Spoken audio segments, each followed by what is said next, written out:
level since December 2000 with over 23 years of experience and academia as a professor, associate professor, reader, and lecturer. His, his area of teaching expertise includes international finance, financial management, international business, organizational behavior. Professor Dongre sir has made remarkable contribution in research. His PhD work focused on a study of impact of globalization on FMCG industries in Maharashtra state. He's completed with PhD. He has filed 4 patents and holds 1 copyright. He has successfully completed 3 major research projects and has guided 19 research scholars. His research interests span across globalization, interpersonal relationships, behavior science, gender studies, Buddhist studies. His academic contribution includes 6 books published, 9 book article contributions, 67 research paper published in national and international journals, participation in 19 international and 38 national conference and workshops. He contributes the 10 quality improvement programs. He also honored with the 11 awards in the various prestigious level. He actively involved in the national and international academic bodies. While this just a brief overview, Professor Anil Dongre sir academic profile is vast and inspiring. It is truly an honor to have such a acknowledged knowledgeable, experienced, and versatile personality among us today. We look forward to gaining valuable insights from his session. Once again, thank you UGC HRDC and Dr. Babasaheb Ambedkar Marathwada University for this opportunity. Thank you all of you. Over to you, ma'am. Thank you, ma'am. Now I request our resource person to guide us, sir. Okay, thank you. The person who introduced me. At the outset, I convey my regards to Professor Abdul Rafe, sir, who provide me this opportunity to have interactions with all the eminent scholar all across the country.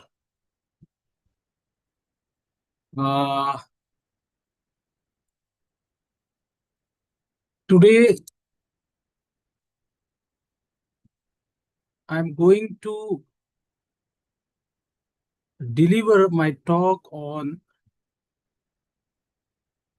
global best practices in teaching and learning, insight from India, Finland, Singapore, and UK.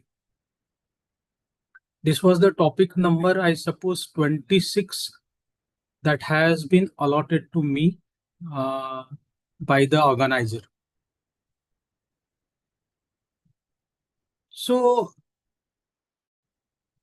before embarking on the actual discussion pertaining to global best practices in teaching and learning in India, Finland, Singapore, and UK, let me first discuss about the very fundamental questions to all participants. Am I audible to all? Yes, sir. Yes, sir. You are audible. Audible. And my PPT is visible to everyone? Yes, sir. Yes, sir. Okay. Visible. So let me first, at the outset, before going to have actual deliberations on the comparative analysis of global best practices in teaching and learning in India, not only in India, but it's a comparative analysis with Finland, Singapore, and UK. Let's have the very fundamental questions to all of you. What is the aim of education? Or what is the goal of education? Probably these questions, when I'm asking to you, it seems to be a little bit,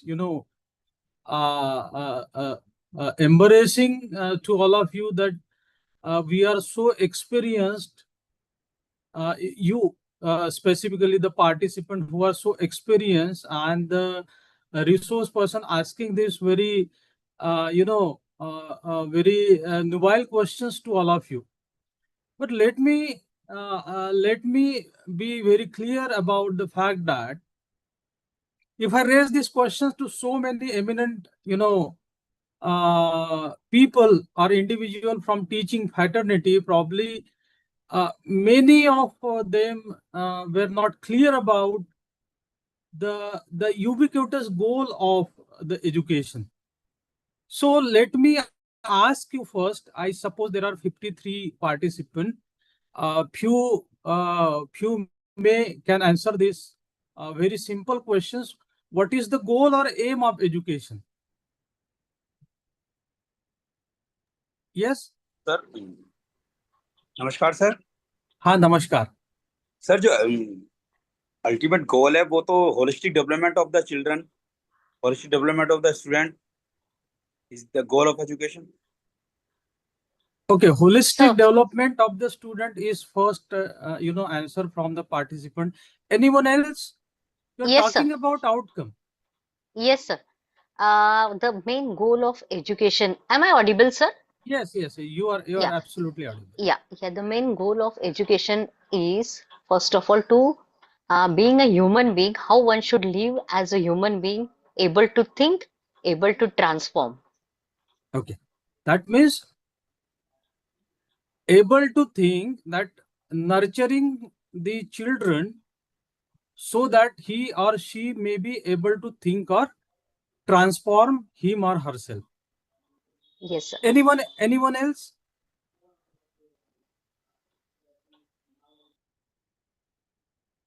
Anyone else? For all-round development of the child.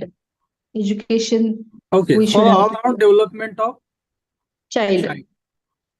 So see, everybody, they talked about the outcome of the education. You all are discussing about the ultimate outcome of the education. But to reach that outcome, what must be the goal of education? That many a times the education system across the globe, I'm not confining it to the India only, but across the globe, many countries do have this kind of misinterpretations or misunderstanding about the goal of education. So in nutshell, how education been hold most of the time in most of the country? This is the $1 billion questions to all of you. So in most of the time, in most of the country, the education taken as the subject matters are bodies of informations and bodies of information and skill that have been worked out in past, that has been transformed from older means we the teaching fraternity, including myself, transform from older to younger one. So in many countries, even in current scenario, even in present scenario, in education premises, the routine process is that the subject matters for that sake, information and skill that has been learned by the older, bombarded on the child. So whatever we learned in past, whatever we learned from the books, based on the curricula, based on the learning materials that we do have, or we do have access, we bombard it to the child, to the student, by and large, whether it is primary education, whether it is secondary education, higher educations, or post graduations. So what we do, or what is happening in many parts of the country or many parts of the globe, that subject matters, for that sake, knowledge and skill of past handed down by the older one, that means the faculties, to the student, which they have procured from book, or which they have confined themselves because of the curriculum available or curriculum provided to them. So what exactly we do, we enforce our conduct in terms of communications.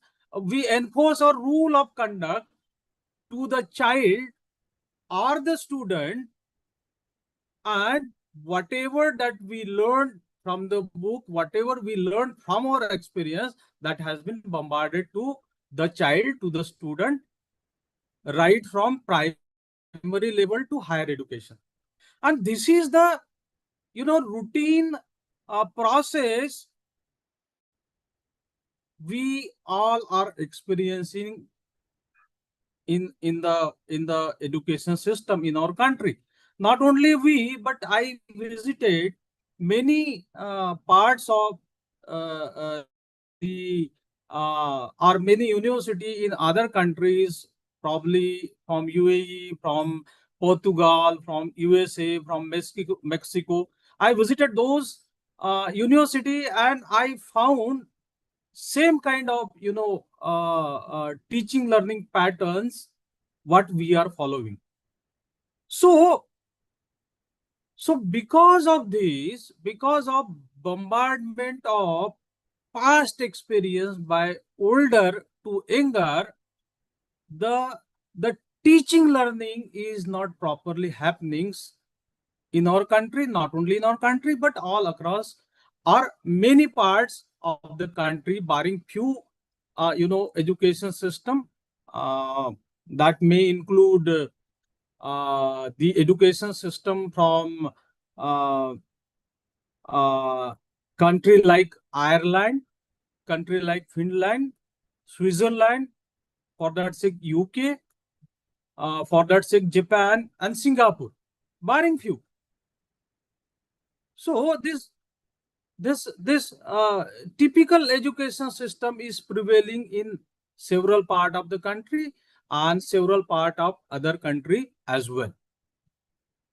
So questions arises, what education appeal for building the capacities of the stakeholder, specifically the student. So by and large, I procure this particular three statement from the very famous book called Education and Democracy by John Dewey. So aim of education, what John Dewey focus on, aim of education is to continue education for continue experience. Now all of you were talking about the outcome of the education. But to reach that outcome, there required some inputs, there required some ingredient. जैसे हम सब्जी बनाते हैं, तो सब्जी tasty होने के लिए बहुत सारा इंग्रेडिएंट की आवश्यकता होती है. तो the outcome which you were talking about, to reach that outcome, we need that spices. And that spices is missing since last 78 years of education system. Probably first education policy came into India in 1968, popularly known as Kothari Commission, which is still today its relevance is applicable.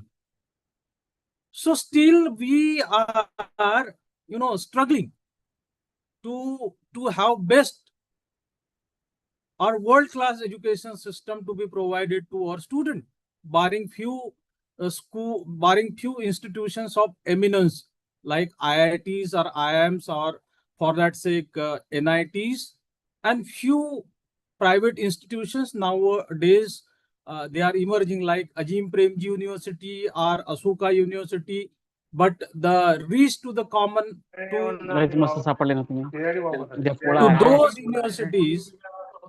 to those universities is very difficult because of its costly, because of its expenses. So the aim of education is to continue education for continuous experience. This experience factors is probably missing in our education system, or for that sake, education system in different part of the country as well as different part of countries across the globe.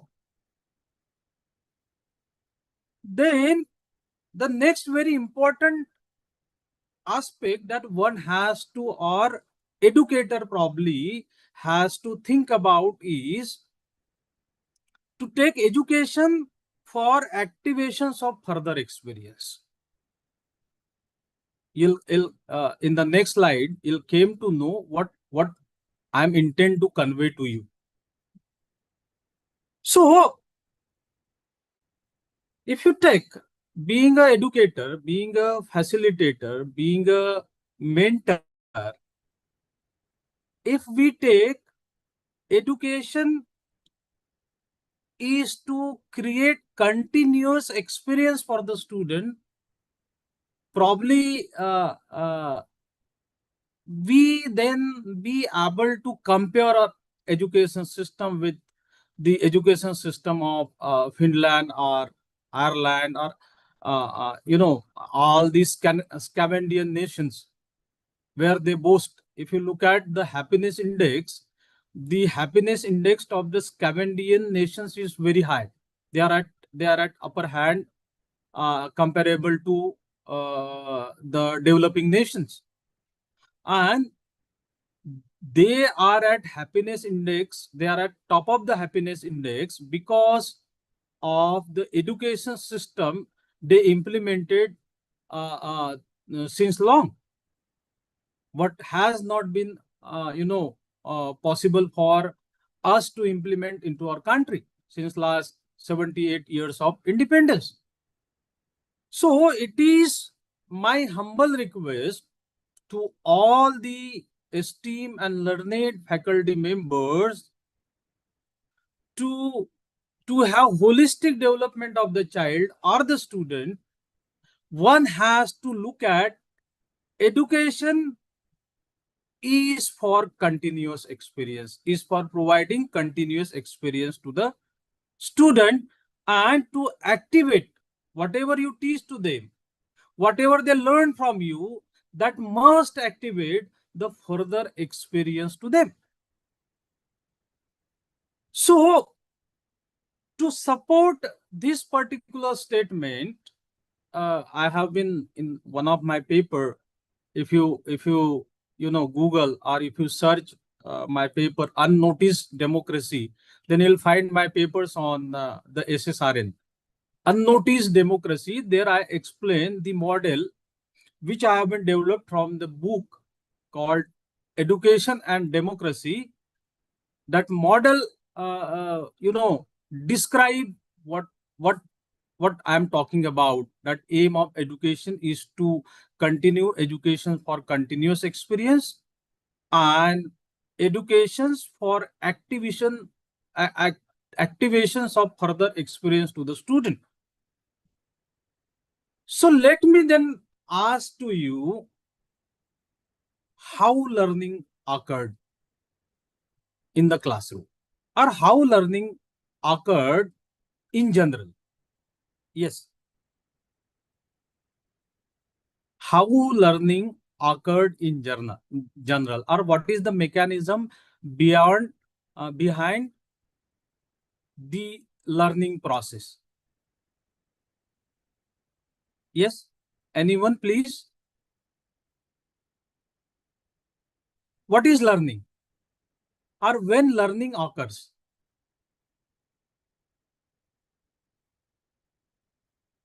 When learning occurs. Anyone of you? Participant? Any participant, When, please? when we get any experience, learning occurs. But what is the process? Okay. Through learning, we get experience. Yes. But when that experience occurred to, when you say that you got the experience?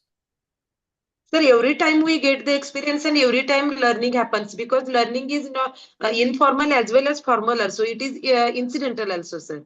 Sir, learning is the modification of behavior. Yes, learning is a modifications of behavior. But when that modifications occur, what is the process behind that modification? Through experience and training. Actually, it is How you get the what is the process behind gaining that experience? Sir it is वर्तनात through परिवर्तन sir. It is through वर्तनात teacher. परिवर्तन कसं होतं? It is through वर्तनामध्ये teacher. परिवर्तन हा sir आपण असं बघू वर्तनामध्ये शकतो परिवर्तन एक जर घडत मिनिट असेल तर टीचिंग लर्निंग झालं sir learning roll number 49 please. Roll number 49 please. it is through a medium, it is through the teacher that we learn, or a mentor. It is a process, two-way process through interaction. Bravo. That means now you are close to answer. Sir, Learning through occurs, but there is a process. sense organs, sir. that Huh? Yes. Learning occurs through senses or Learning sense occurs through organs. senses. That is correct. That is the medium. But there is a process. sir, we can say that the learner is learning when whatever we have teach him, he started applying and solving certain problems, real problems or theoretical book problems. Okay. This way we can. So certain problems or real problems you are solving means what you do. Okay. So learning, anyone or a student learn, or for that sake we learn, and when we learn or when student learn, there is a process. There is a simple process occurred. How that learning occur when self, that means you. Now you are in the, consider yourself that you are in the classroom. You are the student. So I'm asking you, I had asked you that what is the process behind the learning? So here in this process or in this phenomena, what is happening?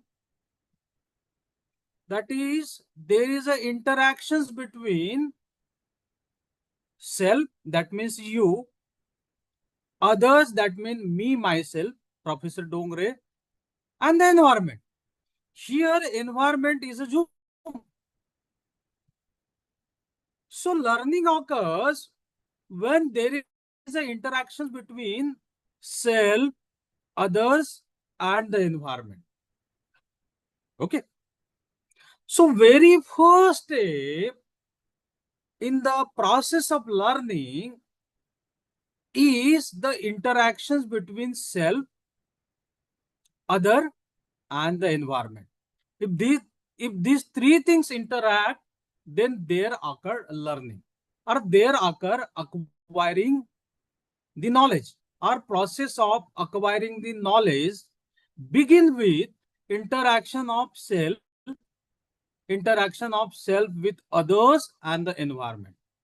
Okay. So mind well, in this process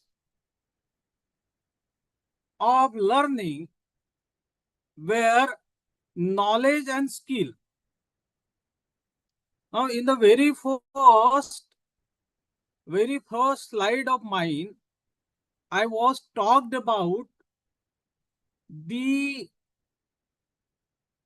transfer of the information, that are the part and parcel of subject matter, transfer of knowledge and skill of past handed down to the student by the faculties.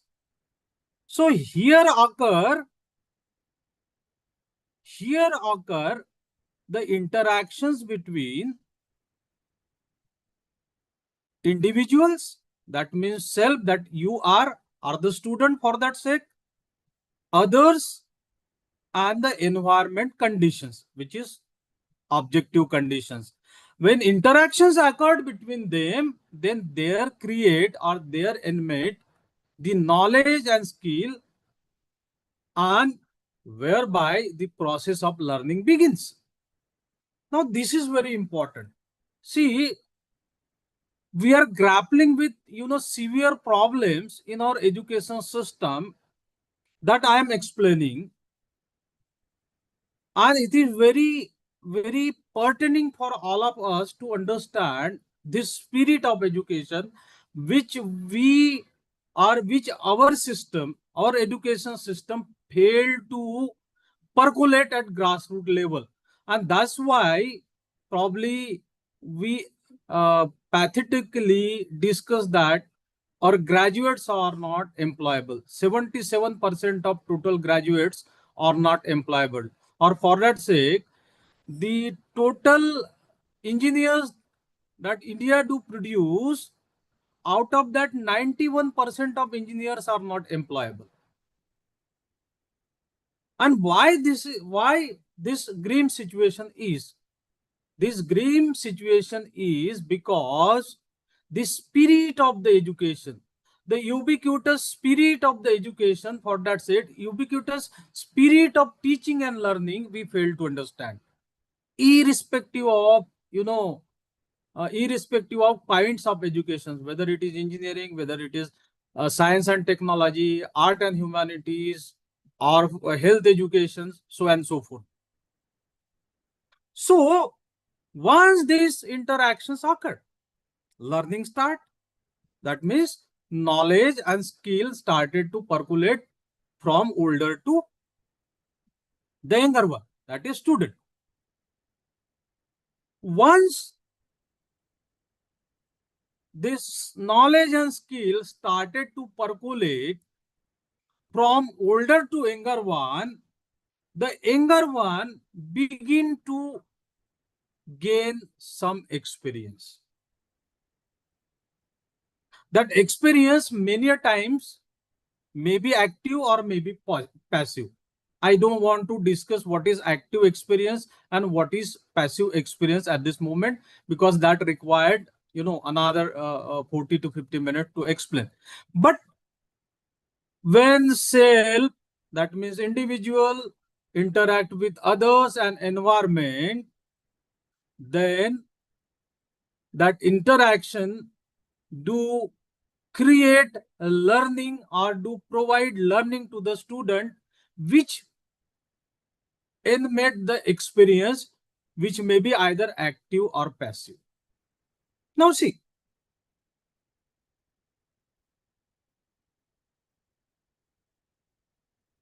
this experience that got by the student, if it is strong, then it lead to further experience. And if that experience which experienced by the student, if it is weak, then it distract the further experience. Now see, Please, this is very important to understand. Once that interaction of self, others, and environment occurred, the individuals, specifically say student, he gets some sort of experience. That experience may be strong experience or may be weak experience. If he get the strong experience, then there is a continuity for further richer future experience. If he get weak experience, then it distract the further experience.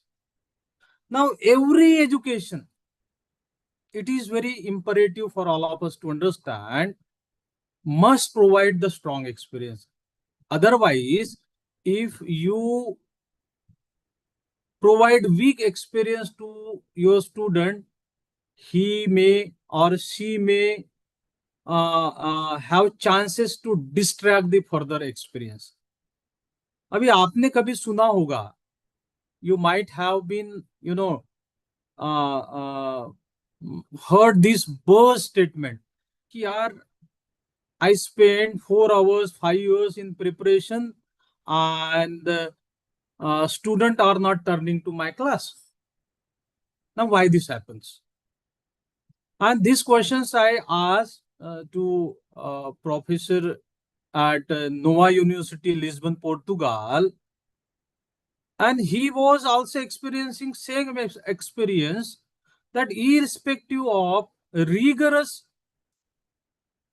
preparation, irrespective of rigorous experience that professor have, he failed to attract student towards his classroom. And the very simple answer why he failed, or why many professors do fail or do came across this kind of experience, that students are not turning to classroom, because being a teacher or being a faculty, many a times we do fail to provide strong experience to the student, and that disconnect the learnings. If you provided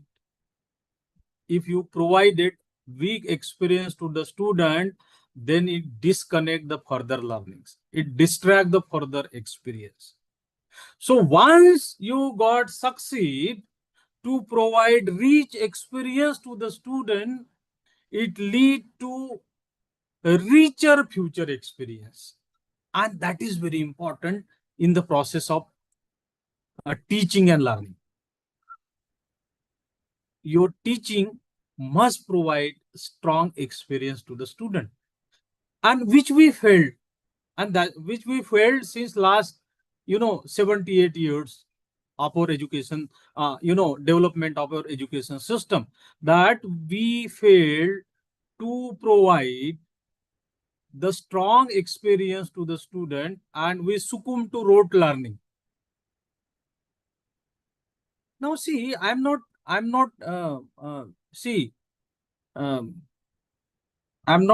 opposing the rote learning.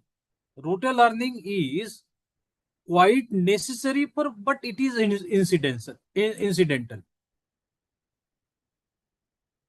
Experience-based learning is very important, and which is ubiquitously accepted all across the country, or ubiquitously accepted by those education system that has been discussed all across the world as a successful education system, like the education system of Scandinavian nations, education system of Singapore, or for that sake, not boast by and large, but UK and Japan education system is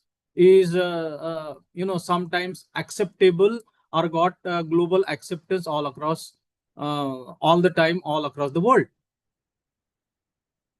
So once you succeed to provide rich experience or strong experience to your student, it lead to further experience. Now, further experience, see, understand the process. If you succeed to provide a rich experience to your student, then further experience and met there. Further experience or providing rich experience to the student. And if you maintain the continuity in providing rich experience to the student, then there start the process of formation of habits. Biometric.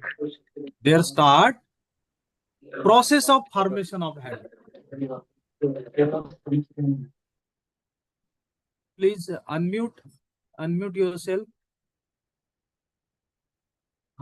So, strong experience lead to, and continuity and maintaining continuity of strong experience lead to formation of habit. Formation of habit. See, unless and until, एक हम statement कहते थे, छड़ी लागे छम छम, विद्या ई गम गम.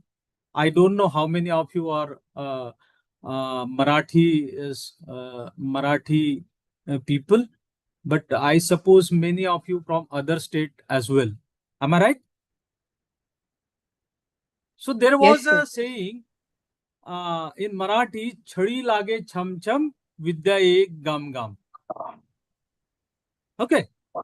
So anybody from other state who knows this particular, statement?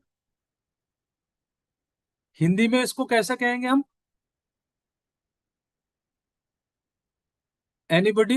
Anybody can explain? Participant, if okay. So this statement, talked about habit of formations of the habit. Formation of habit. So formation of habit in the process of education, in the process of learning is very important. This formation of habit further lead to formation of attitude of desire and purpose. Now, why most of our graduates are unemployable? They are unemployable. Huh? There is employment, but they are not able to procure that employment. They are unemployable. They are unemployable because of the fact that in the process of teaching and learning, we fail to develop formation of attitude of desire and purpose. Plato has defined the concept of slave. Who is a slave? Who is a slave? Can anybody explain who is a slave? Yes. Who is a slave?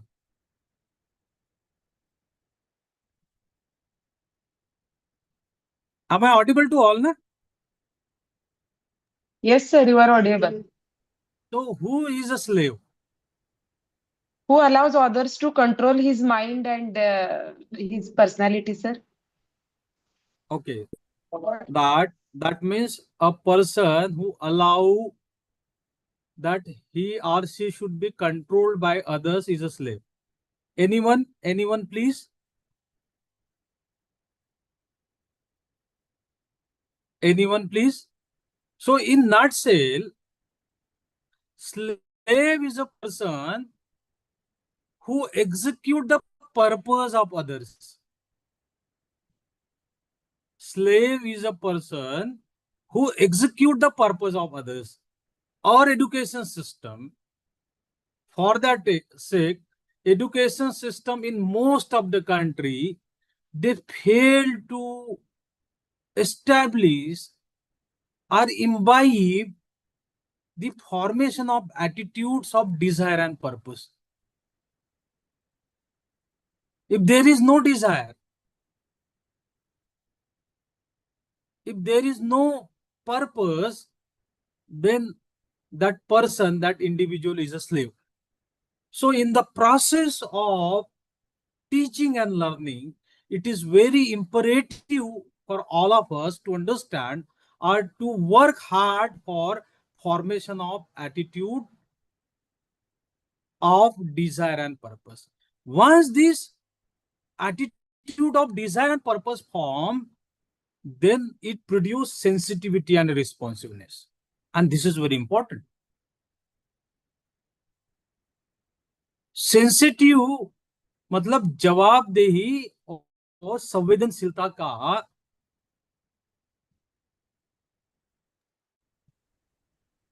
मतलब का निर्माण होना, जवाबदेही और संवेदनशीलता का निर्माण होना is very essential. So when it forms, when sensitivity and responsiveness emerge, when there is a formation of attitude of desire and purpose.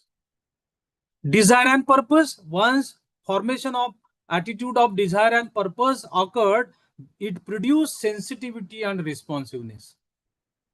And when the individual, when the student becomes sensitive and responsive, अभी तो reel का जमाना, अभी mobile का जमाना,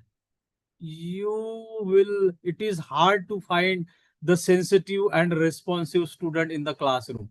But it is happening in my classroom.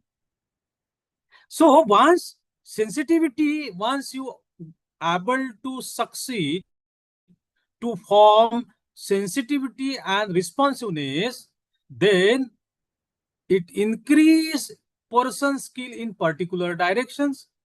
And once person's skill in particular direction increases, it lead to individual efficiency. And the very goal of education must be, very aim of education must be not holistic development, that is outcome you're talking about, somebody was talking about. Holistic development cannot be a goal of education, but the goal of education must be attaining individual efficiency or individual growth. Once individual efficiency developed by the individual, he lead to individual growth, and individual growth lead to social efficiency and social growth, and social efficiency and social growth lead to the growth of nation, lead to development of the nation. So in nutshell, the aim of education must be what? Aim of education must be, in your classroom, in my classroom, my aim is not to deliver what has been described in the curriculum, but my aim pertaining to that particular subject or pertaining to that particular course must be to develop the individual efficiency. For developing individual efficiency among the student, individual growth among the student, what I need to produce sensitivity and responsiveness among the student. To develop sensitivity and responsiveness to the student, what I need, my job is to work hard for formation of attitude of desire and purpose. For formation of attitudes of desire and purpose, my responsibility, my job is to form the habit of the student. To form the habit of the student, habit among the student, what I required to provide them a rich experience. What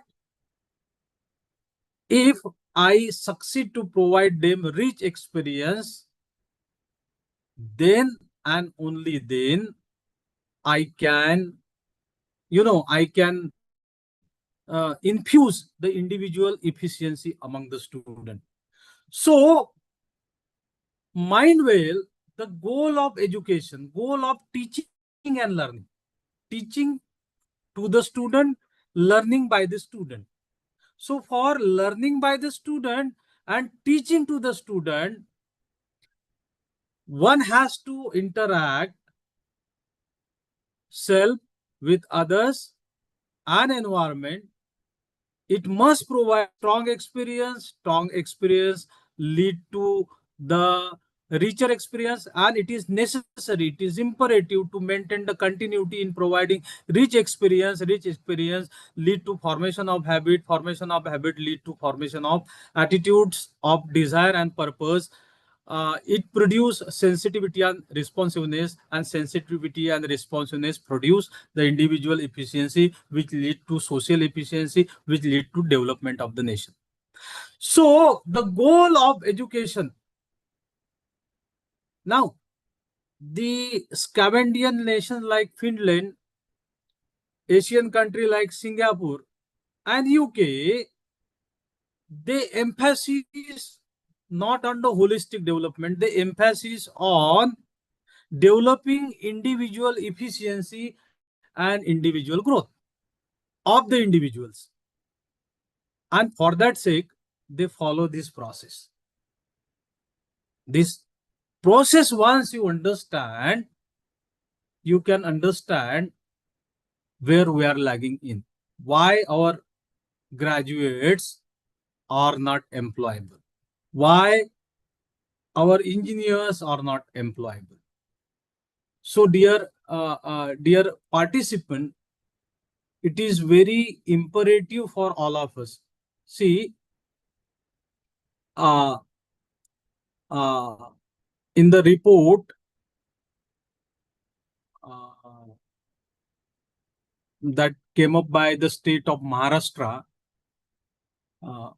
before implementations of national education policy, they mentioned this very important aspect. In our country, education is mere dissemination of knowledge. What is happening? What is the current of education system in our country? They quoted that in our country, education is mere dissemination of known knowledge, which is bombarded by younger one to the student. Older one to the younger one. That is by the teacher to student.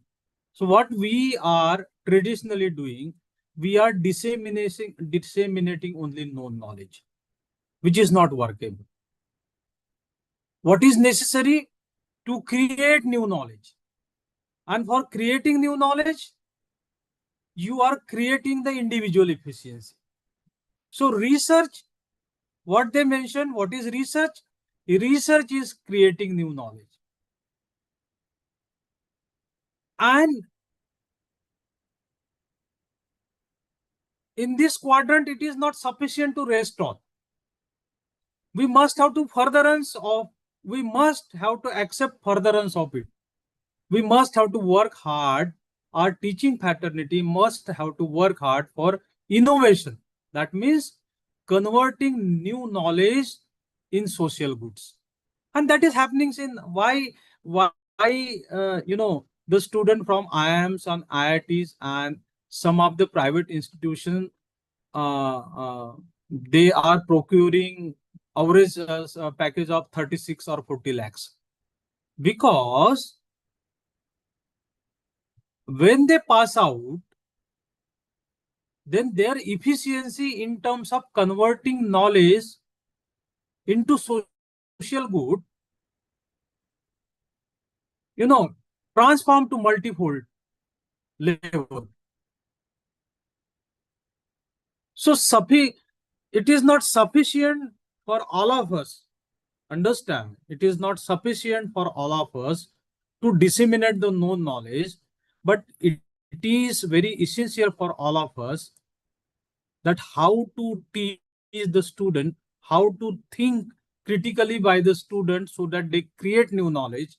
And not only that, not only student rest on creating new knowledge, but applying that new knowledge or converting that new knowledge into social goods, then and only then our education system will compete the global education system uh, uh, like the Scandinavian nations or education system of Scandinavian nations.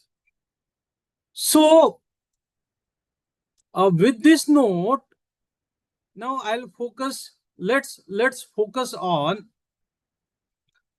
global best practices in teaching and learning.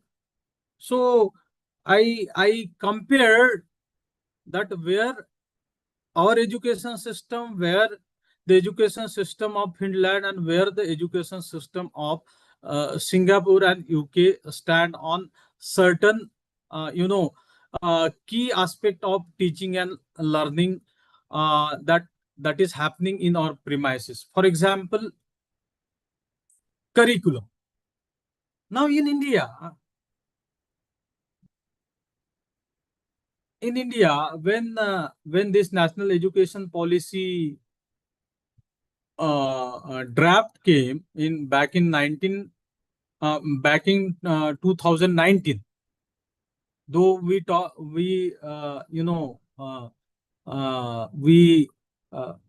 say national new education policy NEP 2020, but national education policy 2020, the draft has been promulgated in 2019. When it came in 2019, and they were in process to seek feedback from the stakeholders, I suggested them to go for uniform curriculum system. So in India, if you look at the curriculum aspect, then different students have different patterns of education. Like we have CBSE, we have ICSE, we have state board, and many a times our curricula or syllabi or content of the curricula, it heavily focus on rote learning.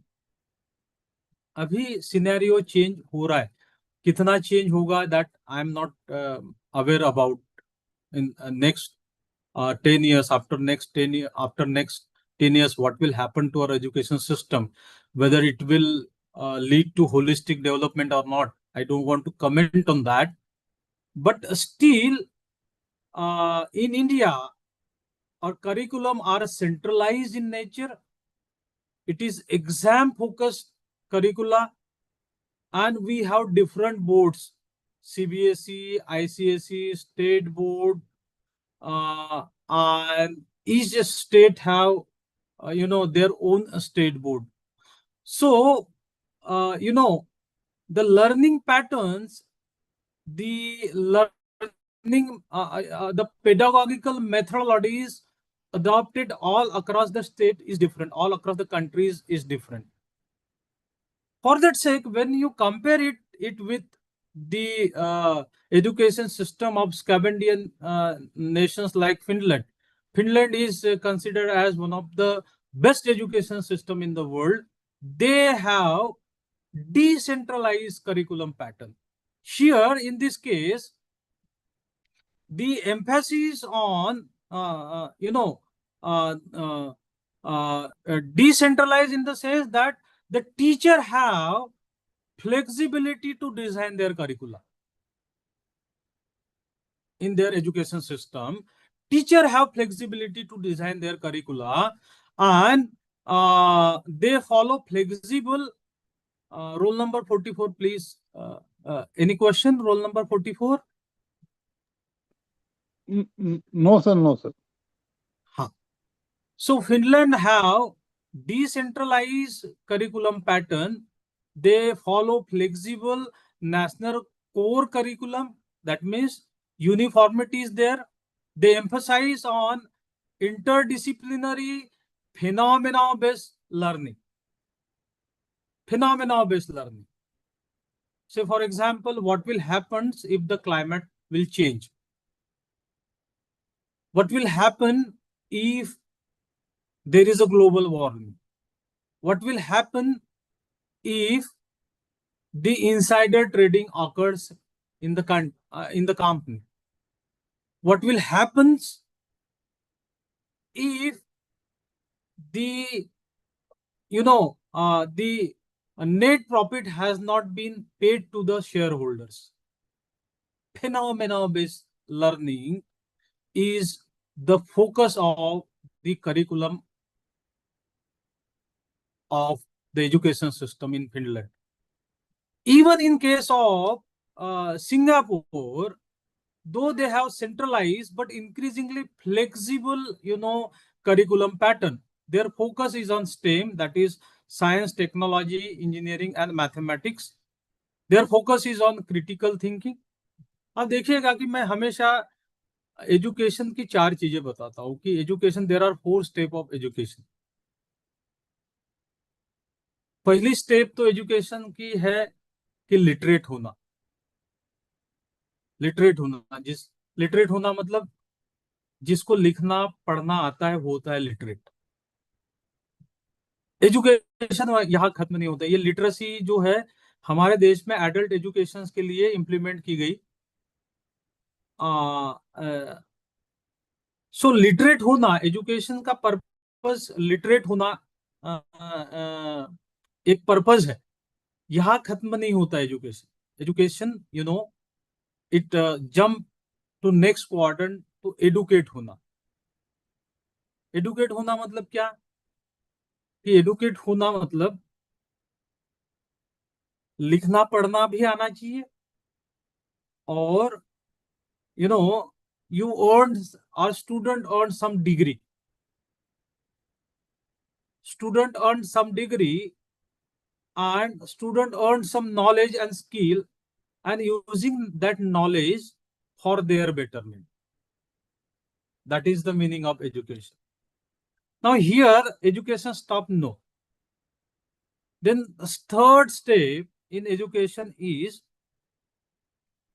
cultured hona. The third goal of education is to be get cultured. There is a misinterpretation of cultured in our country. अब cultured होना मतलब क्या? कि जिसको लिखना पढ़ना आता है, जिसने एजुकेशन लेके अच्छी डिग्री हासिल की, अच्छा स्किल हासिल की, अच्छा नॉलेज हासिल किया और नॉलेज का सेल्फ सस्टेनेंस के लिए उसका उपयोग कर रहा है. लेकिन कल्चर्ड होना मतलब उस नॉलेज का इस्तेमाल, उस डिग्री का इस्तेमाल, उस एजुकेशन का इस्तेमाल वो अपने भले के लिए और साथ साथ में समाज के भले के लिए और दूसरों के भले के लिए कर रहा है. तो that individual is treated as a cultured individual. And this, to teach, to be a cultured, this part is missing in our education system. We boast that we have vast traditions of providing culture, but in education system हम cultured civic को नहीं पैदा कर रहे. We are not producing cultured civic. Our education system is not creating or is not inventing the cultured civic. तो education यही stop होता है टू बी ए कल्चर्ड. तो एजुकेशन का लास्ट जो एम होता है, गोल होता है, वो होता है क्रिएटिव होना. अब जिसको लिखना, who is a creative person? जिसको लिखना पढ़ना आता है, जिसने डिग्री अर्न की, जिसने स्किल अर्न किया, जिसने नॉलेज अर्न किया, and he is using that knowledge for self and for others, betterment of others and betterment of the society. But at the same time, he is thinking critically, he is thinking scientifically that what is wrong, what is correct, what is good, what is bad, what is scientific, what is unscientific. And when he think in that pattern, he become a creative. For that, critical thinking is required. And in our education system, probably we are bombarding the rote learning. We are ऐसा कहते हैं कि Indians are imitators. We are imitators. We are producing the masses of imitators. This is because that we are not focusing our incoming generations to be a critical, to be a creative, to be a cultured civic, which is very much focused by the education systems of Scandinavian nations like Finland. For that sake, the education system of Singapore, and somewhat the education system of UK, but that is not comparable with the education system of Finland and other Scandinavian nations. That too, Asian, even the education system of Japan, where the emphasis on critical thinking, where the emphasis on phenomenon-based learning, where the emphasis on creative learning and cultural learning. Then, as far as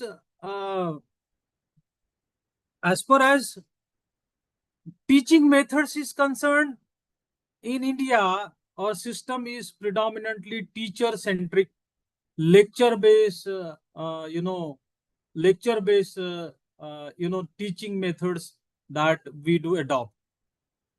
Many a times, what is there in our syllabi, we focus on that, and we do not force the student to foresee beyond the curricula. मैं ये हमेशा many a times I do share the participant that since last 26 years of my teaching, I never complete my syllabus. और मैं ये भी कहता हूँ कि first 2 lectures of mine, that is sufficient to cover all the content of the course. But I never finished my course content since last 26 years. This is because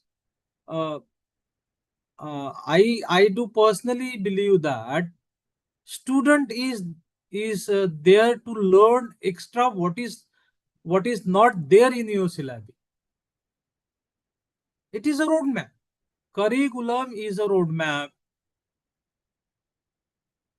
Use that roadmap to make the student, to make the participant in your class to foresee what lies beyond the curriculum, which is not happening in our and most part of other country as well, that predominantly the classroom teaching is a teacher centric, lecture based, with limited student interactions in most of the school and most of the higher education institutions. While in case of classroom in Finland, they are student centric, they are inquiry based learning, and collaborative learning. अब ये जो collaborative learning and inquiry based learning is happening in India, but masses are aloof from those institutions who are focusing on student centric or inquiry based or collaborative learning. For example, पहली कक्षा का fees Reliance International School में कितना होगा? Anybody can tell me? Can any participant tell me what is the fees for class 1 in Reliance International School? Yes? Participant? Anybody knows about the fee structure?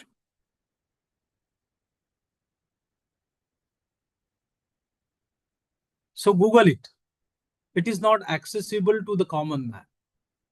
It is not accessible to the majority. 90% student is not accessible to the inquiry-based and collaborative learnings, which is providing by some reputed private, school in India.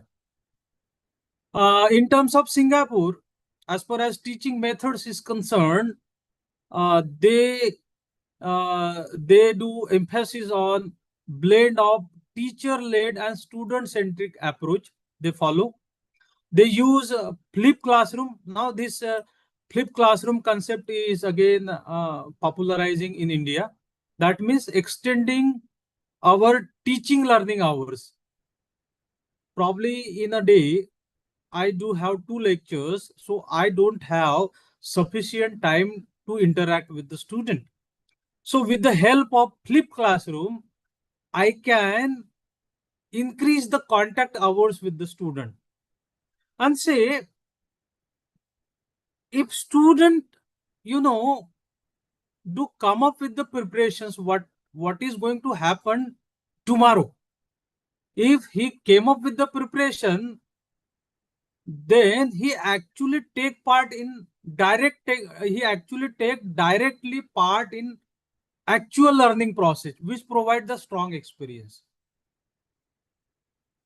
If a student attend the class without preparations, if he don't know what is happening today, probably he will acquire the knowledge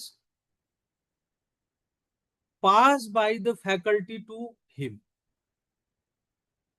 which is not sufficient for the critical thinking.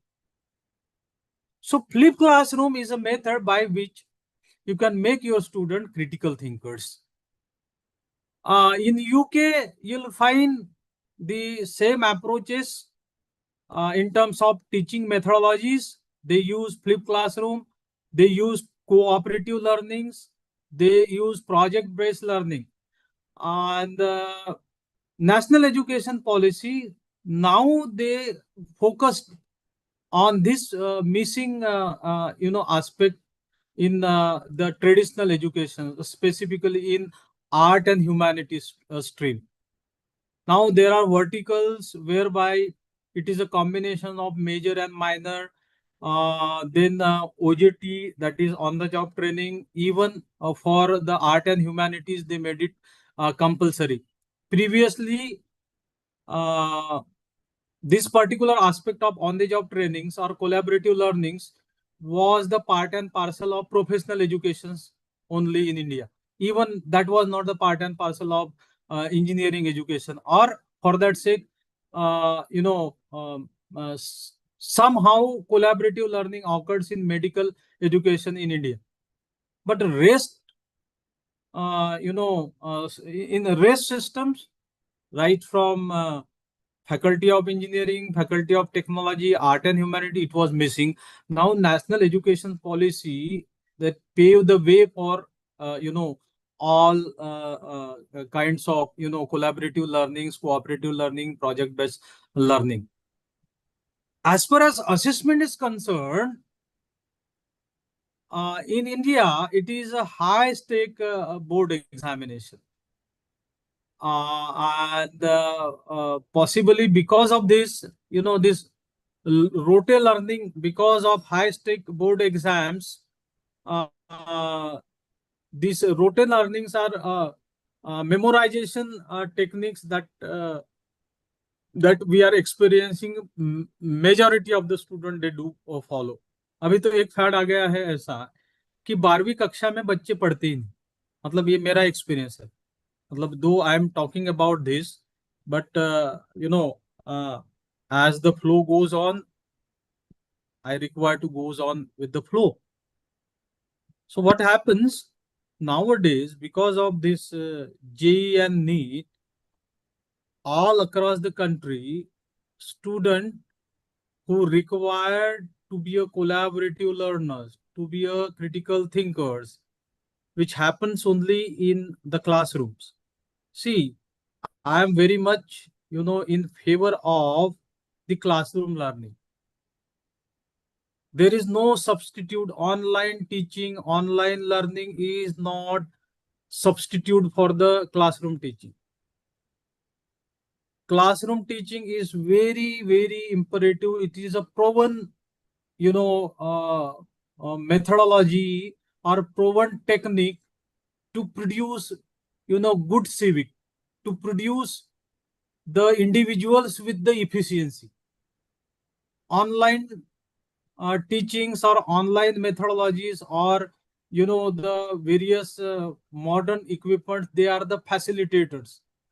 They do not lead to creation of critical thinkers. They support or they facilitate for, creating the critical thinkers. But online teaching or online, classroom is not substitute for the classroom teaching. And for that, and because of that, the Scandinavian, most of the Scandinavian nations, they ban online teaching in the classroom. They use the technology, but many a times in collaborative learnings, in phenomena-based learning, personal interactions is very essential, and they are focusing on personal, interactions. And they are, for that, they are focusing on classroom teachings. They are focusing on interactive based learning. They are focusing on collaborative learning.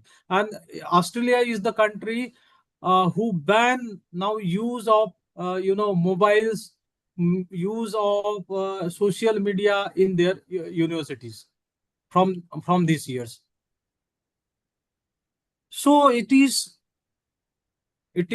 high time for all of us to think about how to attract the student toward the classroom, how to provide, the strong experience to the student, so that the student will form the habit, so that the student once form the habit, they will form the attitude. Once they will form the attitude, they will become the sensitive and responsive. Once they become the sensitive and responsive, then the individual efficiency will emerge. And that is the need of ours for all of us. And if we will not think on this, probably we will spoil the next generation in days to come. So it is imperative for all of us to change, to adopt change in our teaching methodologies.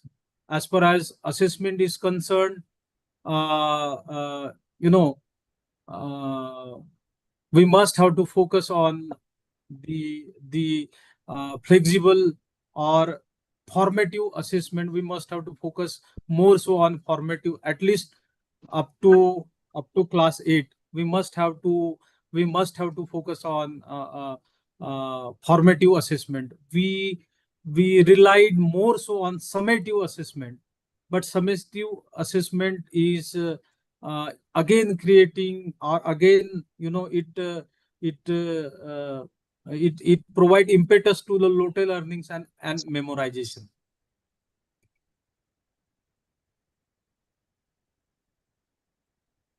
As far as technology integrations is concerned, in India, it is limited in public school due to infrastructural gap.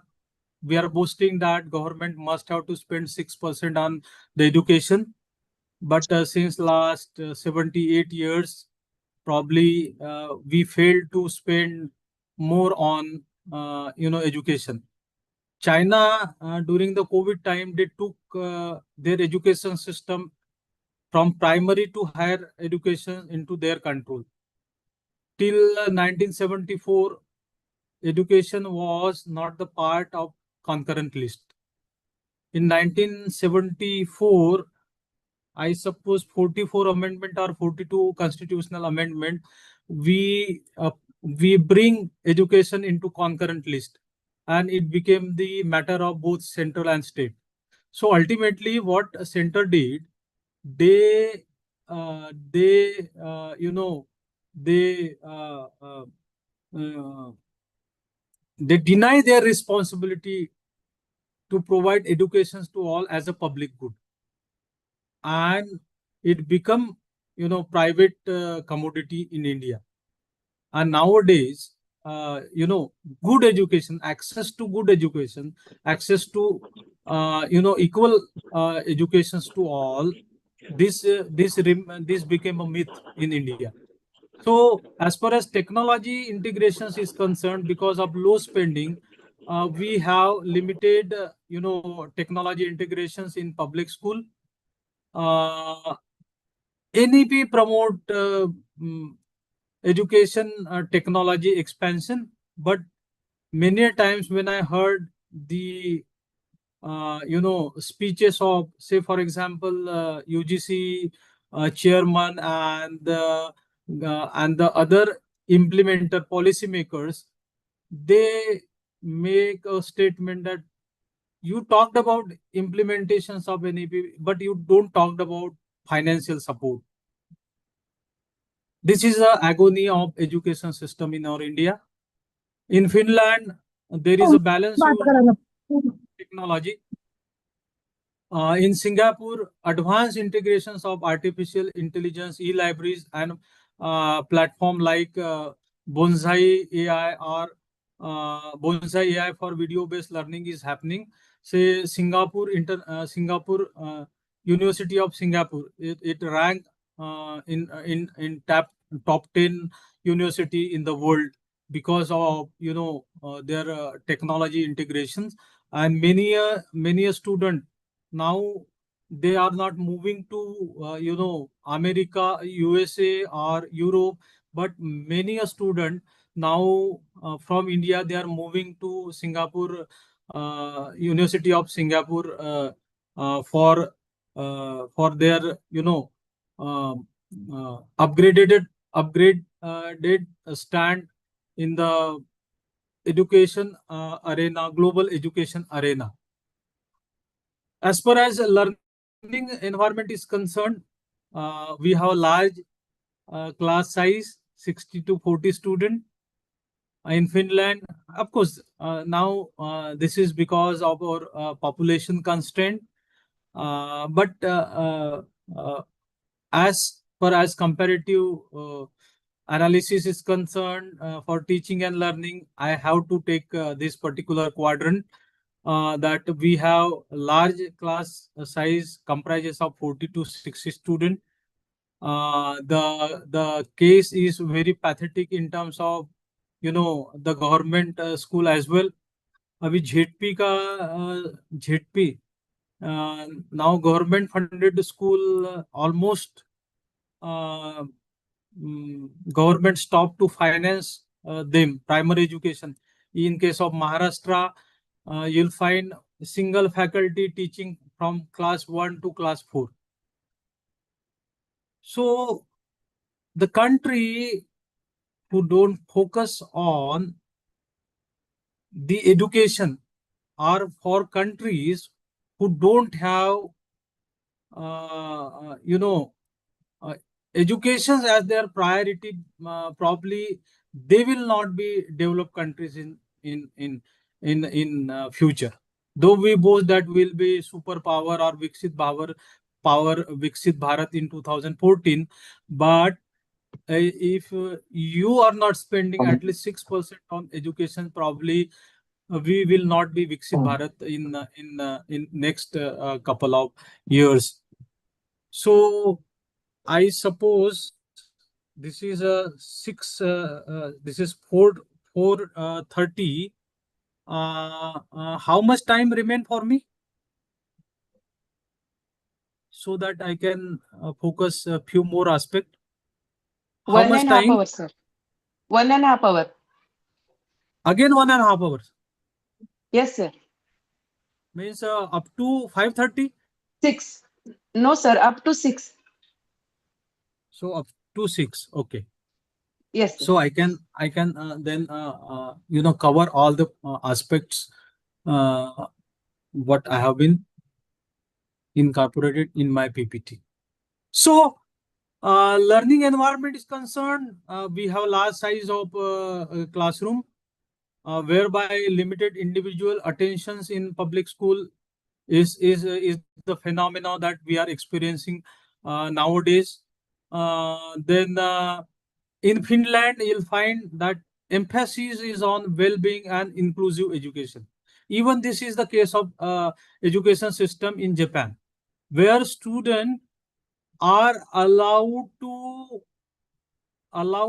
take a sleep or allowed to take a nap. Their benches are so customized that benches can be converted into bed.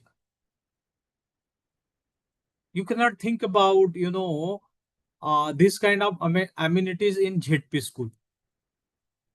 Maybe I don't know. I never visited, Reliance International School. Maybe they have that kind of amenities.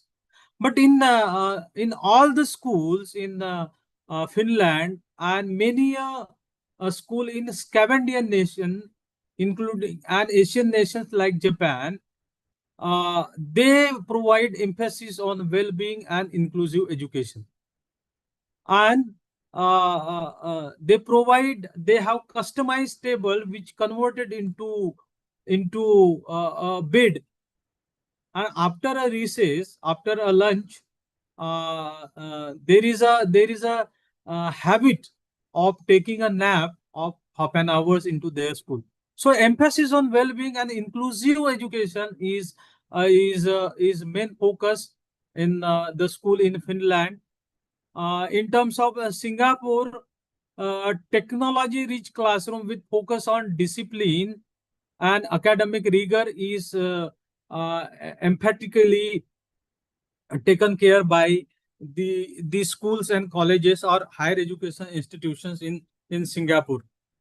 In UK, you'll find varied facility like in urban school often equipped with the classroom size of 20 to 35 students with ability to grouping, which can limit the inclusivity. So you'll find I saw a clip that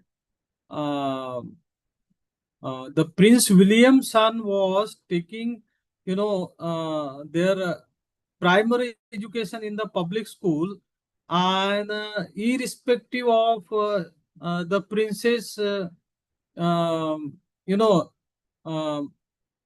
what was the name of Princess Kate? She was receiving her children like a common man.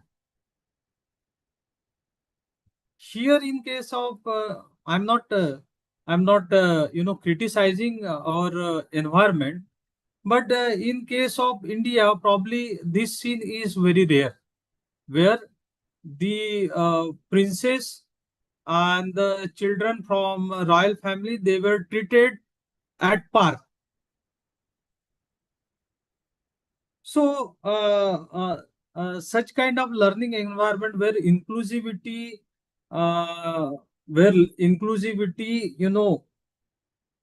not nurtured in the education system is very essential, which is happening quietly in the National Institute of Repute funded by the government, like IIT, IIM, National Chemical Laboratory, and so on and so forth.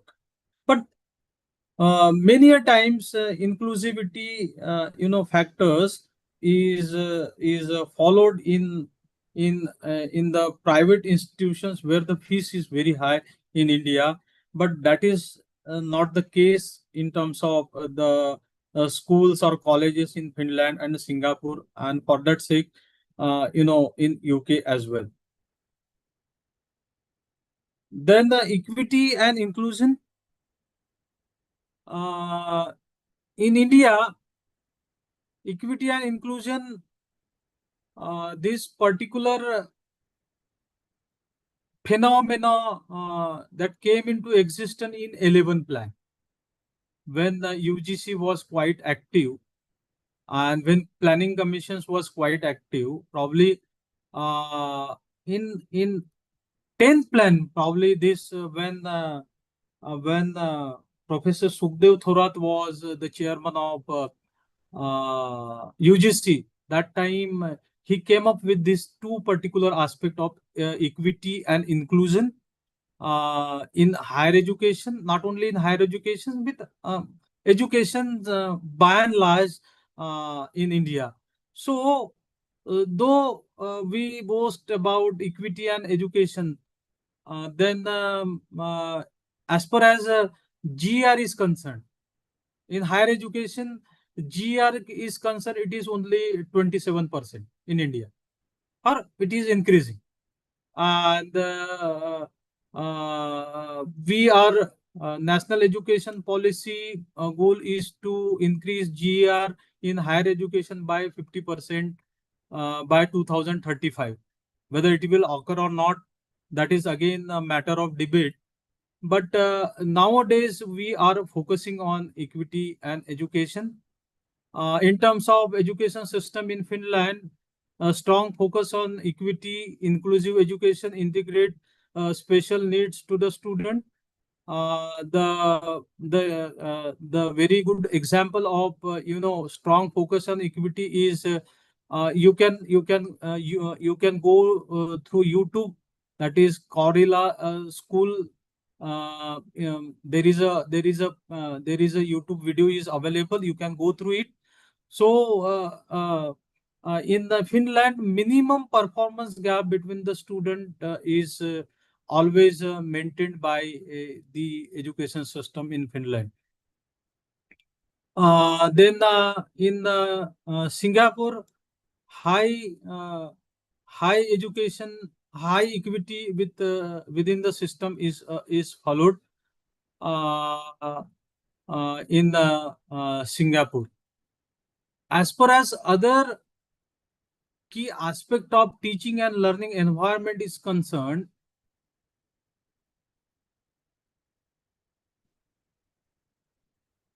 then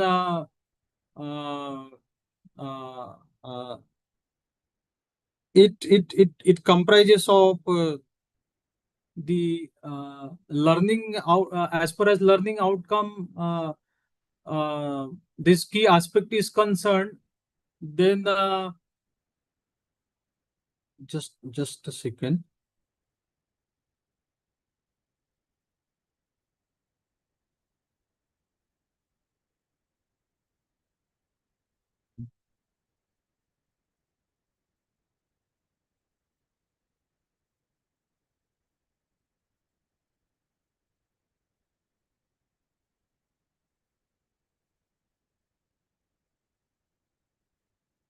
Then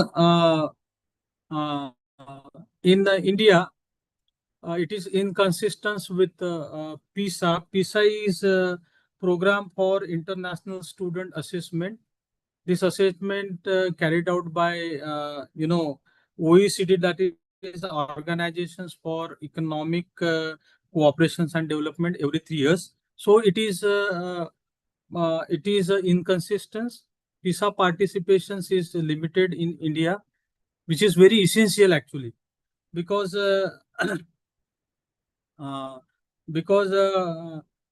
program for international student assessment that pave way for measuring the education system worldwide. We are lacking into that. But many private institutions nowadays, specifically the engineering education providers and other institutions who are acquiring international accreditation, they are working on PISA participation. As far as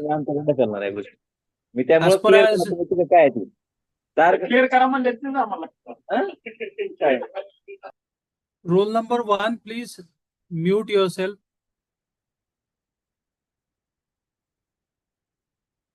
So in terms of Finland, they score high in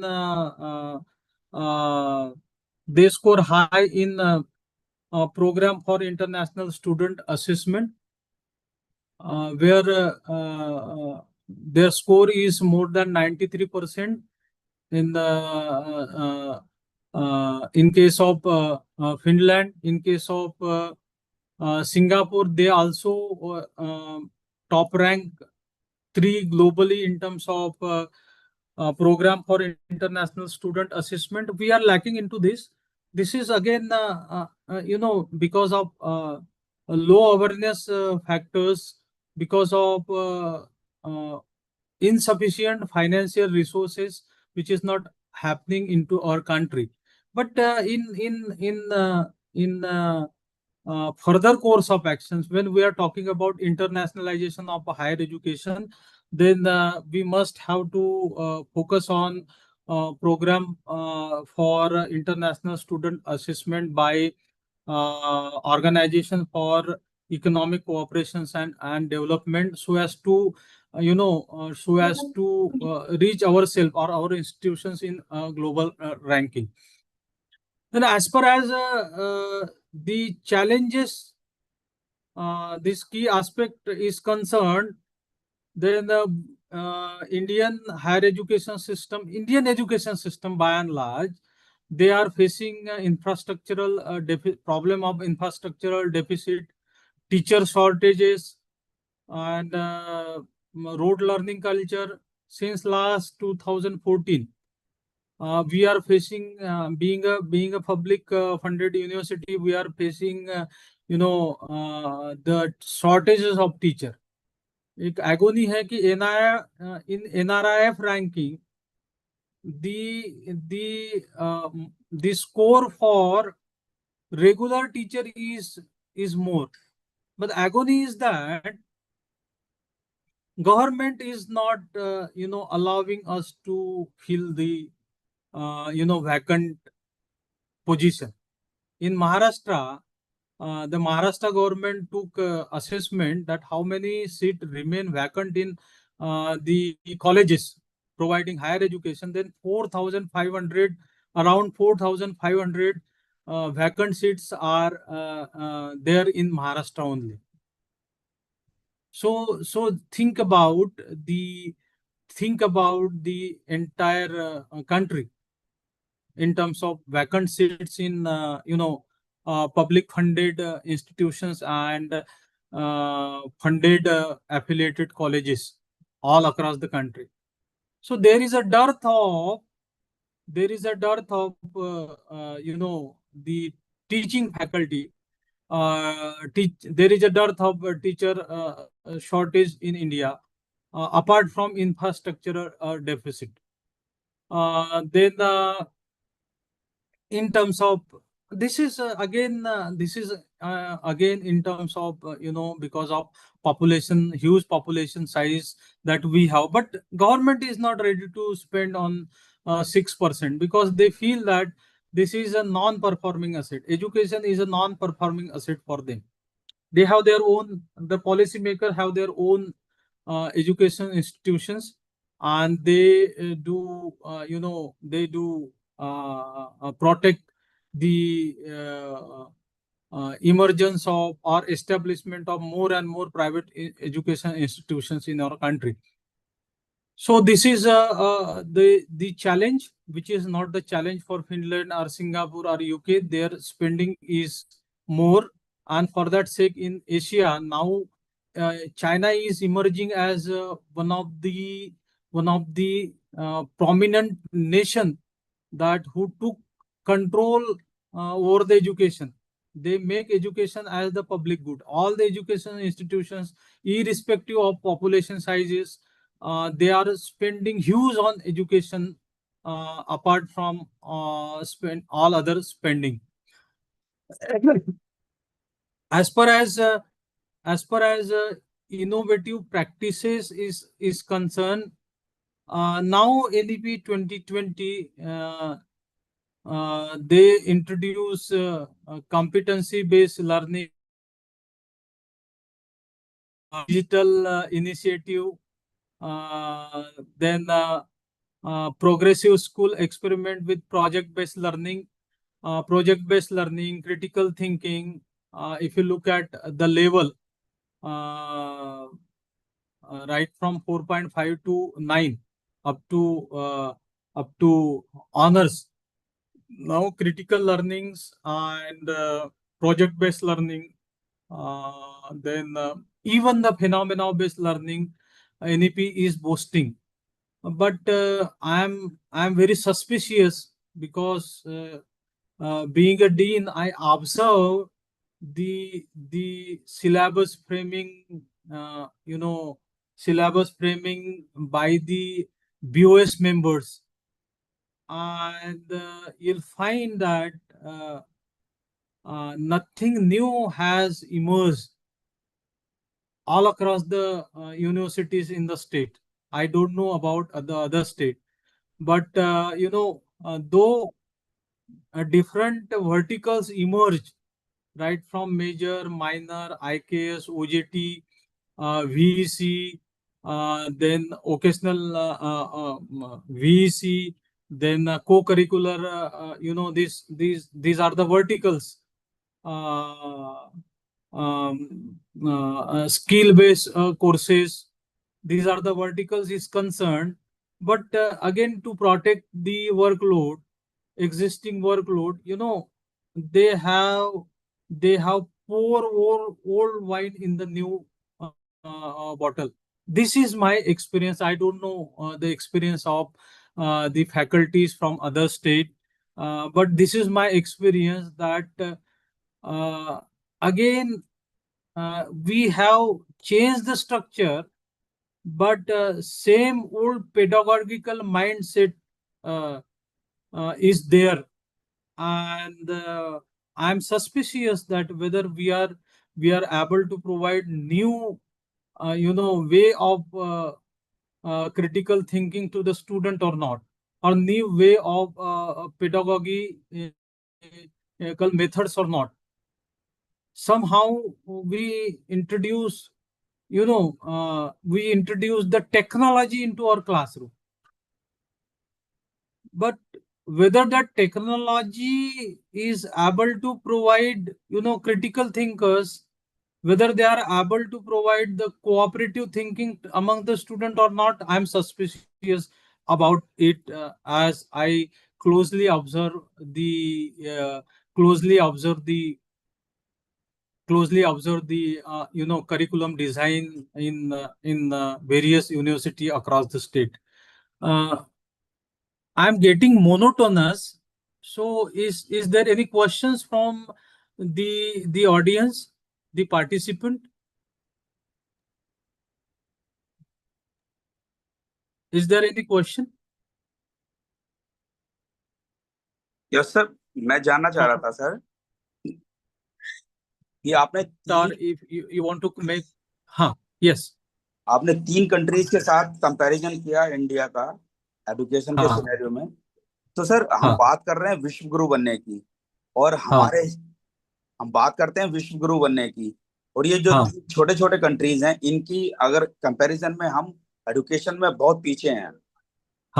learning outcomes भी ये बता रहे हैं कि अगर उस learning outcomes के perspective में बात करें तो फिनलैंड, यूके और सिंगापुर से तुलना कर रहे हैं, तब भी हम बहुत पीछे हैं, हमारे बच्चे बहुत पीछे। तो सर ऐसी स्थिति में हम वर्ल्ड लेवल की बात कर रहे हैं, विश्व गुरु की बात करते हैं, क्या ये संभव है कि हम जब तक नहीं, हम अपने आप से फ्रैंकली स्पीकिंग हम अपने आप से झूठ बोलते हैं। हम अपने आप से झूठ बोलते हैं सर, पॉलिसी मेकर झूठ बोलते हैं, हम अभी तक एजुकेशन पे इम्प्लीमेंटर झूठ बोलते हैं, और हम टीचिंग फैटर्निटी जो है वो कभी बहुत रिस्पेक्टेबल कम्युनिटी हुआ करती थी, वो that has been vanishes in India, not possible at all. आपने कहा कि क्या हम विश्व गुरु बनेंगे, ये जुमला है, विश्व गुरु ये जुमला है। आप देखिएगा कि हम नालंदा विक्रमशिला की बात करते हैं तो it was patronised by the king, वो फंडेड थे। दैट इंस्टीट्यूशंस वेयर, मतलब 2000 साल पहले हमारे यहाँ 10,000 विद्यार्थी नालंदा में पढ़ते थे बाहर के देशों से। तो it was patronised by the king, it was funded by the king. सब चीजें पॉसिबल है, लेकिन पैसों का मतलब financial support unless and until it is not backed by the country, ये सब बातें जो है क्या बोलते हैं कि ये ढोंग है, सपना है, ये पॉसिबल नहीं है।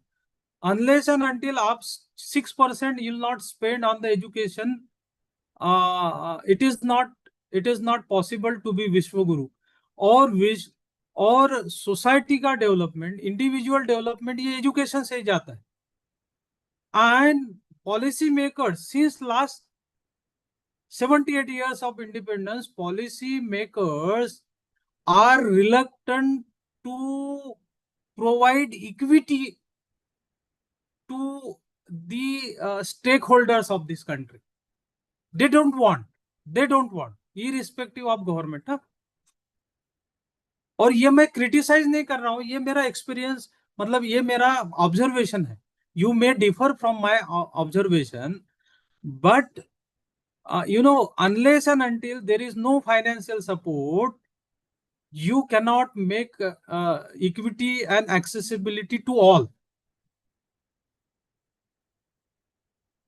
तो हम विश्व गुरु नहीं बन सकते, दिस इज फैक्ट। क्योंकि विश्व गुरु बनने की किल्ली जो है वो एजुकेशन से ही जाती है, और ये समझना नहीं चाहता पॉलिसी मेकर जो है, इस देश का जो पॉलिसी मेकर्स है लास्ट 78 सालों से, वो ये समझता है कि हम विश्व गुरु बन सकते हैं, और इसकी कीली जो है, इसका जो वे है वो एजुकेशन है, लेकिन उसको वो फोकस नहीं कर रहा है। 74 में जो कॉन्करेंट लिस्ट से एजुकेशन को हटाया गया, वो एजुकेशन को इसीलिए हटाया गया क्योंकि उसको प्राइवेटाइज किया जाए। 44 amendment, if somebody can make 42 या 44 अमेंडमेंट ऑफ कॉन्स्टिट्यूशनल अमेंडमेंट, जिसके तहत एजुकेशन को कॉन्करेंट लिस्ट में लाया गया, और ये सबसे बड़ी सबसे बड़ा क्या बोलते थे, क्या बोलेंगे कि ये सबसे बड़ा इट वाज इट वाज आघात था हमारे एजुकेशन सिस्टम में, कि जिसको हमने उसको कॉन्करेंट लिस्ट में लाया, क्योंकि government, central government denied their responsibility to provide education to all, and that too in free of cost. What Chinese government is doing, if their population is at par with our country, then why should not we are thinking about it? मतलब 1 रुपया जो है आते आते 20 पैसा जो है सिर्फ काम पे खर्चा होता है, तो ऐसे देश में हम कहाँ विश्व गुरु बनेंगे? Yes, thank you sir, thank you. और बोलिए, बिकॉज मोनोटोनस हो रहा है, और आप भी जो है you are indulge into some other some other activity, that's why. Yes sir, आपने अभी जो प्रॉब्लम डिस्कस करे वो एकदम ट्रू है, लेकिन उसका सोल्यूशन क्या है? उसमें हम लोग क्या पार्टिसिपेशन दे सकते हैं इस चीज को सॉल्व करने के लिए? हाँ, इसका ये सॉल्यूशंस, मतलब आपने अगर देखा होगा कि what is the aim of education, इतना भी हम समझ लेते हैं कि aim of education is to provide और is to create individual efficiency. देखो, हम क्रिटिसाइजर नहीं बनते हैं, तो हम आपने सही पूछा कि हमारे पास क्या सॉल्यूशंस है, हम क्या दे सकते हैं हमारे स्टूडेंट को। तो हमारे स्टूडेंट को हम ऐसा क्यों ना सोचे कि उसकी इफिशियंसी, इंडिविजुअल इफिशियंसी बढ़े। अब उसकी इंडिविजुअल इफिशियंसी अगर बढ़ना चाहिए, फॉर एग्जाम्पल कि मैं ये सोचता हूं कि मेरा एमबीए का 60 का क्लास है, जब 60 के क्लास में एटलीस्ट 10% बच्चों की हम एम करते हैं, हम टारगेट करते हैं कि 10% जो बच्चे जो है उसकी इंडिविजुअल इफिशियंसी बढ़े। अब ये 10% बच्चों की इंडिविजुअल इफिशियंसी बढ़ाना अगर आप टारगेट रखते हो, तो आपको बहुत मेहनत करनी पड़ती है। और अगर आप, if you are not working in public funded institutions, आप प्राइवेट इंस्टीट्यूट में अगर काम करते हैं, तो your job is exploitative in nature. So you think, why should I will spend more on to prepare myself so that I can I can produce 10 students with individual efficiency, which have great individual efficiency. यहाँ मार खा जाता है, बराबर। तो हम ये सोचते हैं कि भाई कि अगर मुझे 60 में से 6 बच्चों को करियर मुझे डेवलप करना है, अल्टीमेटली कोऑपरेटिव लर्निंग मतलब क्लासरूम लर्निंग हो जाए की वजह से इसका इम्पैक्ट जो है अदर स्टूडेंट पे भी पड़ता है। लेकिन हम for the sake of discussion हम मान के चलते हैं कि मुझे 6 बच्चों का लाइफ बनाना है। अब 6 बच्चों का लाइफ बनाना है मतलब उसकी इंडिविजुअल एफिशिएंसी को मुझे नर्चर करना है, बराबर। अब उसके इंडिविजुअल एफिशिएंसी को नर्चर करना है तो आपको 1 घंटे के प्रिपरेशन के लिए आपको 6 घंटा देना पड़ेगा। Now if you are working in private institutions, probably for taking endeavors of 6 hours, you are not paid. And because of that, there is no motivation factors. और क्लासरूम अभी जो है वो ओस पड़े हुए हैं, वो खाली पड़े हुए हैं। वो क्यों पड़े हुए हैं?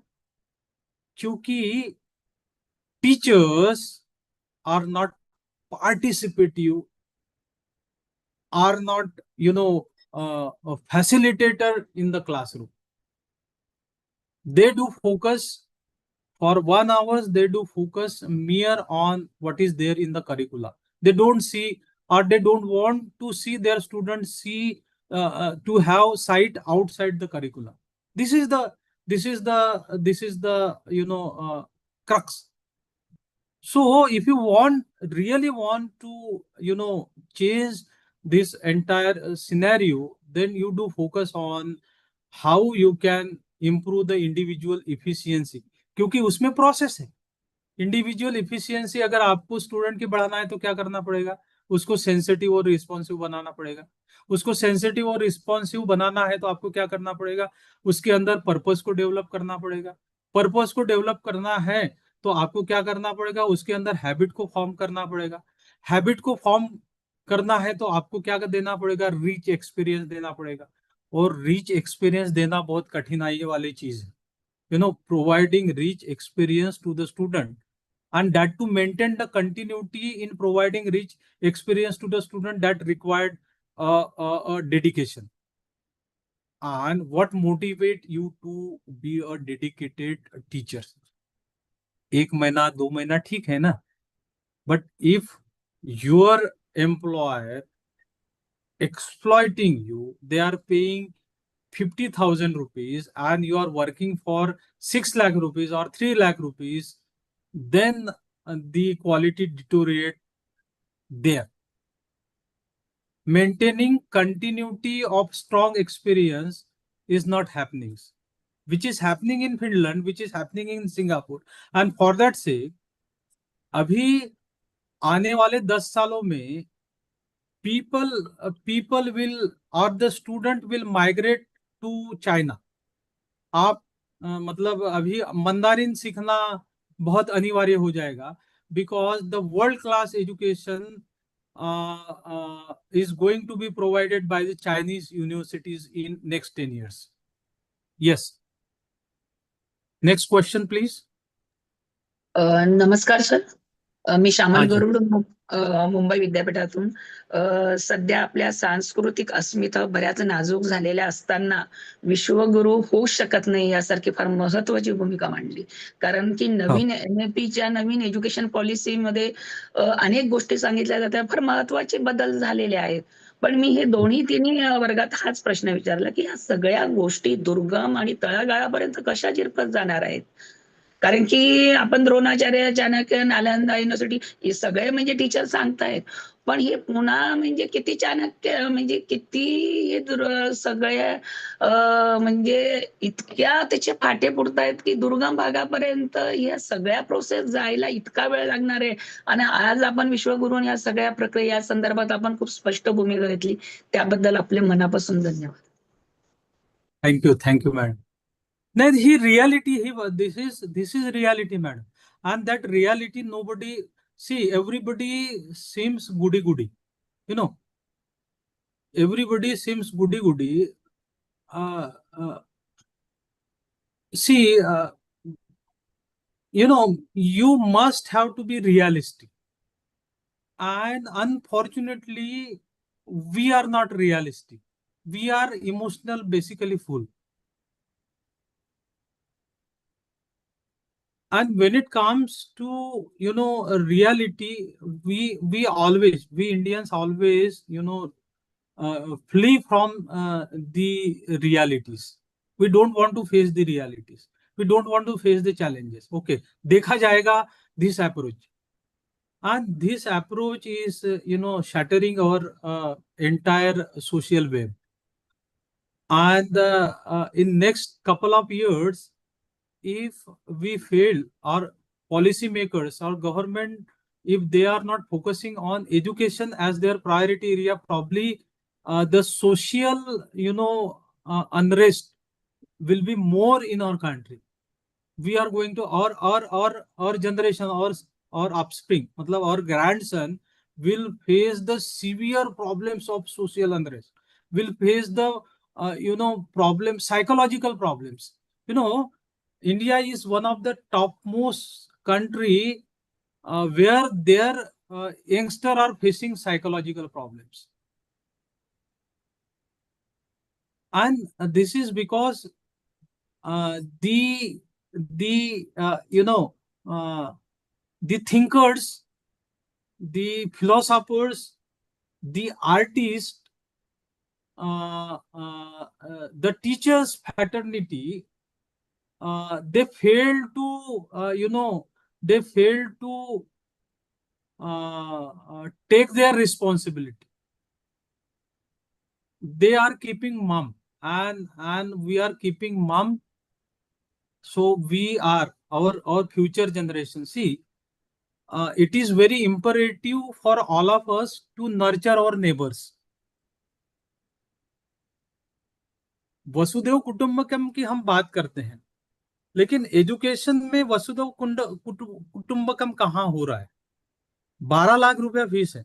एक बेंगलोर में एक स्कूल है, उसका पहली क्लास की फीस जो है 36 लाख रुपया है. पहली क्लास की फीस 36 लाख रुपया. So what about the masses? See, 50% GR बढ़ाना है हायर एजुकेशन में. इसका मतलब ये कि हर वीक में हमें एक यूनिवर्सिटी ओपन करनी पड़ेगी. एक साल में 52 यूनिवर्सिटी ओपन करनी पड़ेगी, और 15 साल में 1500 यूनिवर्सिटी की रिक्वायरमेंट है. Now is it feasible? Is it feasible to open 1500 university in next 10 years? And we are talking about to raise our GER in higher education by 50%. So we are playing away from the reality. लेकिन ये impossible है? नहीं, ये possible है. उसके लिए फिर that required a will, that required a huge spending on education, what Chinese are doing. Yes. और बोलिए, मतलब ये पढ़ाने से ज्यादा अगर इंटरैक्शन होता है तो it is very very better for all of us to open yourself. You make me open so that I can have dialogue with you. Apart from monologue, it is better to have dialogue.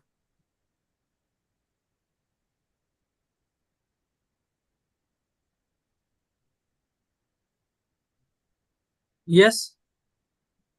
Any question?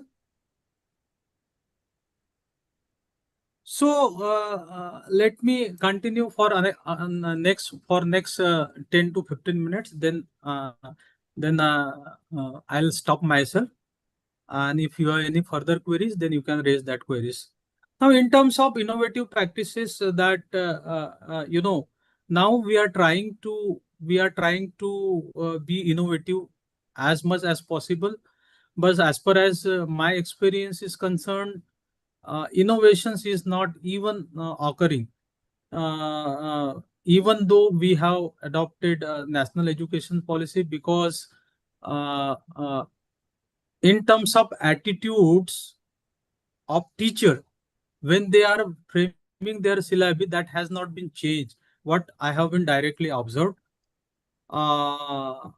In Finland, in Singapore, phenomena-based learning, then flexible school design, जैसे कि मैंने कहा कि they allow the student or children to sleep in the classroom.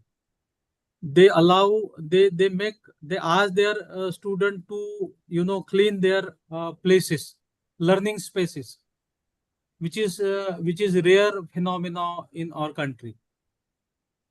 Then as far as this what I was talking about, key aspect of teaching and learning. Now the last two slides are focusing on the comparative on teaching, specifically teaching environment in this country. As far as teaching environment is concerned, teacher training, अभी देखिएगा ये भी मेरा ये मानना है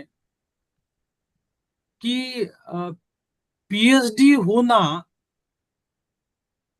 PhD होके good teacher बन सकता है, ये मिथ है इंडिया के अंदर. पहले क्या, मतलब if you look at, if you go 20 years back, then B.Ed, मतलब before 1991, B.Ed was compulsory requirement to be a teacher. फिर नेट आया, अभी पीएचडी आया है कंपलसरी. लेकिन एक पीएचडी होल्डर अच्छा टीचर बन सकता है, यह मिथ है. This is a myth.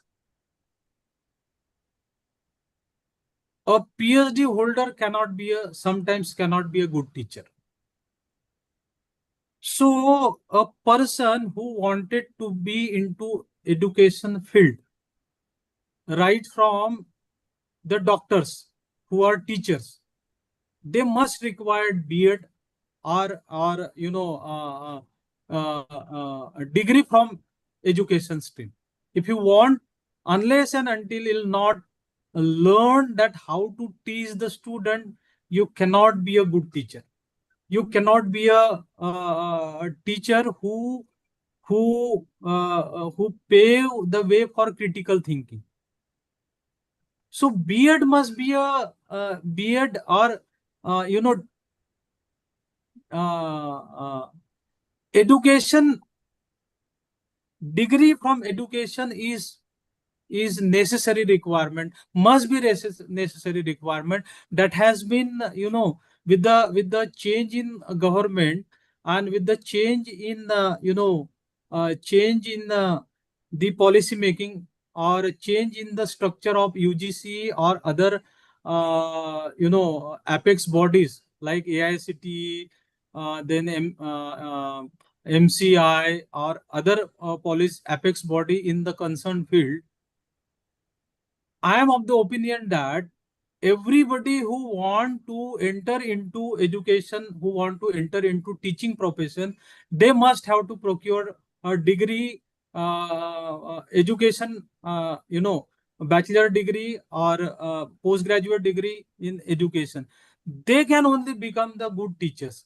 They can teach, phenomena-based learning, critical thinking, problem solving, better than that of those who are PhDs. So, in India, this particular requirement was, with the passage of time, that has been created change in India. पहले B.Ed compulsory हुआ करता था, फिर net compulsory हुआ. अब मैं पास हो गया, मैं पीजी में हूँ, और पीजी के एग्जाम में ही अपीयर बेसिस पे मैंने नेट क्वालिफाई किया 1998 में. So I am not supposed to be a good teacher by mere qualifying the NET, or for that sake I finish my PhD. It doesn't mean that it will establish me a good teacher. who can create the individual efficiency among the students. So teacher training, irrespective of the field irrespective of the areas or the student you are teaching, whether you are teaching to medical student, then MBBS, MD, you must require B.Ed or M.Ed degree for to be a teacher to the doctors. This is my personal opinion. You may differ from my opinion. In those countries like Finland, Singapore, UK, and Japan, and even for the countries like Switzerland, in Switzerland there are 30 public funded universities. In Switzerland there are 36 public funded universities. और उनका budget जो है जितना budget एक state का होता है उतना बजट उनके यूनिवर्सिटी का होता है in Switzerland. So in Finland, highly selective a master degree in education is mandatory to be a teacher in school, in higher education, or in middle school. It is a highly selective master degree required in education, mandatory, which is mandatory in Finland, which is not mandatory in our country. आज net हुआ इसका मतलब वो अच्छा teacher बनेगा, this is not, बन सकता है, but that case may be 1 or 2%. So it is very, very essential to have education degree in education faculty. It is very essential. In Singapore, rigorous training through National Institute of Education is compulsory for all teachers. आप देखिएगा कि private affiliated जो affiliated colleges में what is the criteria to be get selected? Everybody knows. If that college is managed by some trust or society, barring few colleges where the selections occurred purely basis. Now, on this national platform, I don't want to comment on that, how selections is occurred. Even in that case, how selections occur in JNU or Delhi University, or how selections of the APEC post in the university occurs, that we all aware about it. If this is the case, how could be we the Vishwaguru? We cannot be. So as far as comparatives on teaching environment is concerned, there is a disparity in our country in terms of teacher training, in terms of teacher autonomy. We have low to moderate autonomy. We have centralized curriculum. That means we are abide to finish your curriculum in 48 lectures in a semester. We don't have that autonomy what to teach. If a student goes to the management and they say कि हमारे teacher ने जो है syllabus के बाहर का पढ़ाया है, so probably in private institutions that teachers has been fired by the institutions. They don't believe in they don't believe in independent teaching. Independent teaching occurs sometimes in university system or say Institute of National Eminence. So we have low to moderate teaching autonomy in terms of teaching. Then we have centralized curricula which limits our flexibility. Teacher in private schools may have more freedom to be innovative, but they are less paid, or they work under exploitative work culture, and that's why they never wanted or enjoy their freedom to be innovative in India. But in public school, teachers follow the strict guideline. लेकिन ये भी scenario अभी गया है, अभी ZP के school या जो प्राइमरी एजुकेशन इंस्टीट्यूशंस है, अभी गवर्नमेंट जो है अदानी को दे रहे हैं। जैसे अभी महाराष्ट्र में मेघे का जो इंस्टीट्यूशन था, that has been acquired by Adani. So this kind of scenario you will experience more in future, and probably education will become very expensive in days to come, and access to the educations for commoners, what the madam was talking about, will be more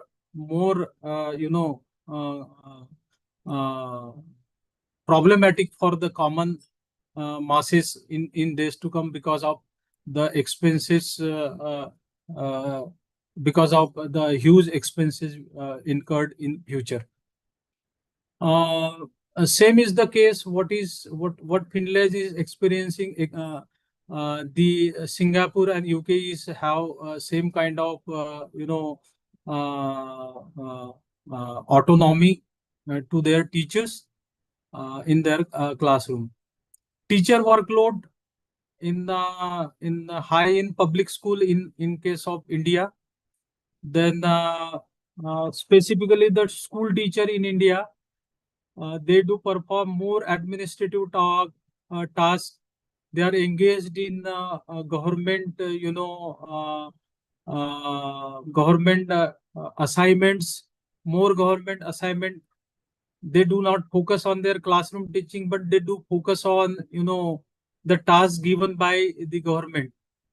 This is the case that that we are a routine case we are observing in India. In Finland, teacher workload are moderate in nature, but they are highly paid. The country like Germany, where the primary teacher get more salary than that of teachers in higher education in Germany, and the countries, some of the Scandinavian countries, where teachers, school teachers are getting more salary. यहाँ India में the scenario is contrast. Basically classroom जो है in India में आज की scenario में, student are not in higher education, student are not turning toward the classroom because of the fact that कि वो 15 साल पहले जो पैटर्न्स में पढ़े हैं, जो प्राइमरी एजुकेशन सिस्टम में पढ़े हैं, उन्होंने उनको कंडीशन ही नहीं किया है, उन्होंने उनको कल्चर्ड ही नहीं बनाया है। और ये डिस्पैरिटी इसलिए है क्योंकि प्राइमरी एजुकेशन को ज्यादा पेमेंट, प्राइमरी टीचर्स को ज्यादा पेमेंट चाहिए, because they create the fertile minds, but they are not creating fertile minds, and we are receiving the infertile minds after 20 years, after 10वीं में 16 साल में रहता, after 16 years we are receiving infertile minds. So now now is the time to think upon the salary revisions of the primary teachers. They must be provide that salary which is comparable with the salary of the teachers in higher education, और उसके at par नहीं, उनके at par में, लेकिन they are receiving very meager salary as compared to the teachers in Finland or Singapore and UK. They are receiving hefty, primary teachers receive hefty salary in those countries. So this is the scenario in terms of teaching environment in India, Finland, Singapore and UK. I'm skipping this slide for the sake. I am providing this to you. You go through it. So, what is our responsibility uh, right now? Somebody asked that what is essential requirement to be a Vishwa Guru in days to come. हम विश्व गुरु बन सकते हैं. So there is a model given by David Klob in 1984 in terms of experiential learning. So it is time has came now. Think about to make the student feel and watch, diverse the student. So create the environment where student do focus on the reflexive observation, watching. Phenomena-based learning is what? It is the reflexive observation. So being a facilitator, being a teacher, you must make the student, make the child, being a mother, being a father, you must make your because the first classroom of the child is the home. So make your child, make your offspring, make your student, whether it is from higher education, whether it is from primary education, make him to feel and watch. Make him to adopt reflexive observations. Once he becomes the reflexive observer, then he will assimilate with the environment. Interactions between self, others, and environment. When he will assimilate, he will start to think and watch. So abstract conceptualizations will occur. Once the abstract conceptualization occurred, abstract conceptualizations is depends on how the student think, how the student foresight, how the student interact with the environment, and how he foresee the future. So once he learned the abstract conceptualization, then he start to converge. The very first stage in the learning in the learning process in classroom is diverging. Convert them to converging, then he will think and he will do, he will act. Passive experience and active experience. Active experience lead to doing, it lead to act. When the student lead to act, then he will or she will become responsive and sensitive. So that required the active experimentation. So being a educator, you require to adopt active experimentations in terms of critical critical learning, phenomena-based learning, problem solving, case studies, so and so forth. So once the student become active, once the student learn or motivate towards the doing through active experimentation, he will start to accommodate. When he will start to accommodate, or he will start to accommodate means what? He will feel and do. I have responsibility towards my parents, towards myself, towards parent, towards society, towards country. So it is a process of accommodating. It is a process of feeling and doing, taking actions. And once he start to feel and start to take actions, he will arrive at concrete experience. Concrete experience lead to further or strong experience. So mind well, dear faculties, you just be a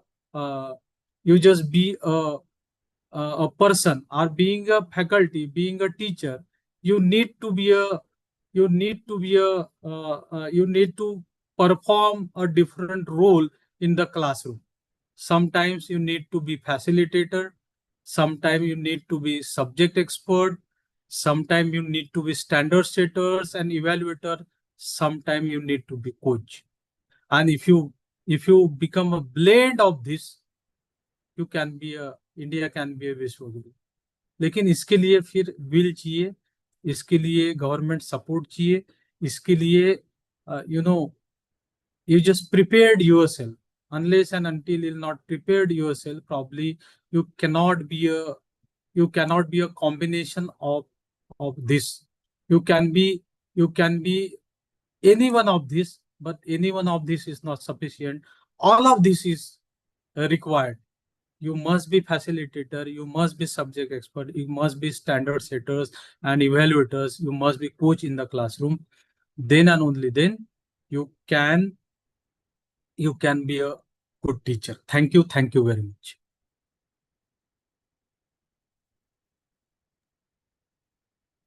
Thank you, sir. If anyone have any questions, please ask.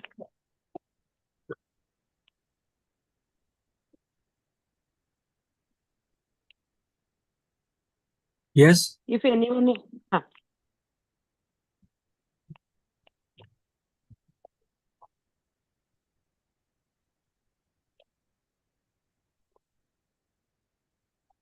Any question?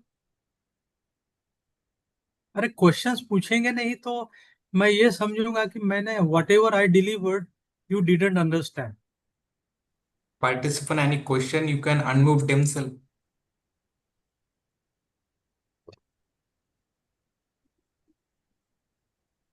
इस sharing कैसे बंद करते हैं मुझे बताइए. Sir option ऊपर है sir, stop sharing का. हाँ.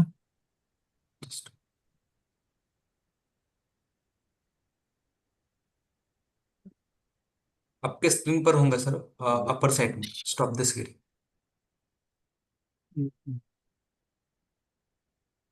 ये शेयर है advance multiple.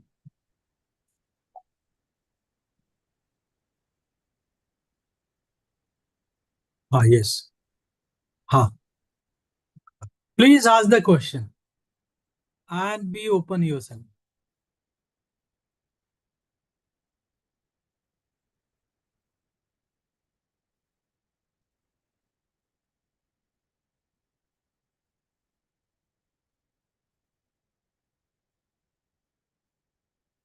Yes. Okay. Organizer, if there is no question, then I suppose sir, everybody. 1 minute. Yeah. 1 minute, sir. Vote of thanks is there. Vote of. Okay. Good Roll number afternoon. 55. Yes, ma'am.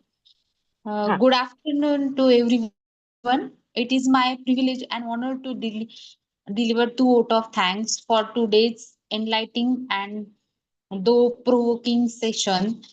On behalf of UGC HRDC, Dr. Babasaheb Ambedkar Marathwada University and all the participants, I extend my heartfelt gratitude to our esteemed resource person, Professor Anil P. Dongre sir, for sharing his vast knowledge and deep insight with us. Sir, your session was truly encouraging. The way you connected theory with practical perspective, especially on topics like global best practices in teaching and learning, was highly engaging and informative. We are also grateful for your time, dedication, and passion with which you delivered your talk. I am sure all participants have gained valuable inputs that will surely reflect in their future academic and professional deeds. I would also like to thank UGC, HRDC, and Dr. Babasaheb Ambedkar Marathwada University for organizing this platform for knowledge exchange. Lastly, thanks to all the participants for their active involvement and everyone who worked behind the scenes to make this session successful. Once again, thank you so much, Professor Dongre sir, for gracing with your presence and wisdom. Thank you, sir. Thank you, sir. Thank you very much.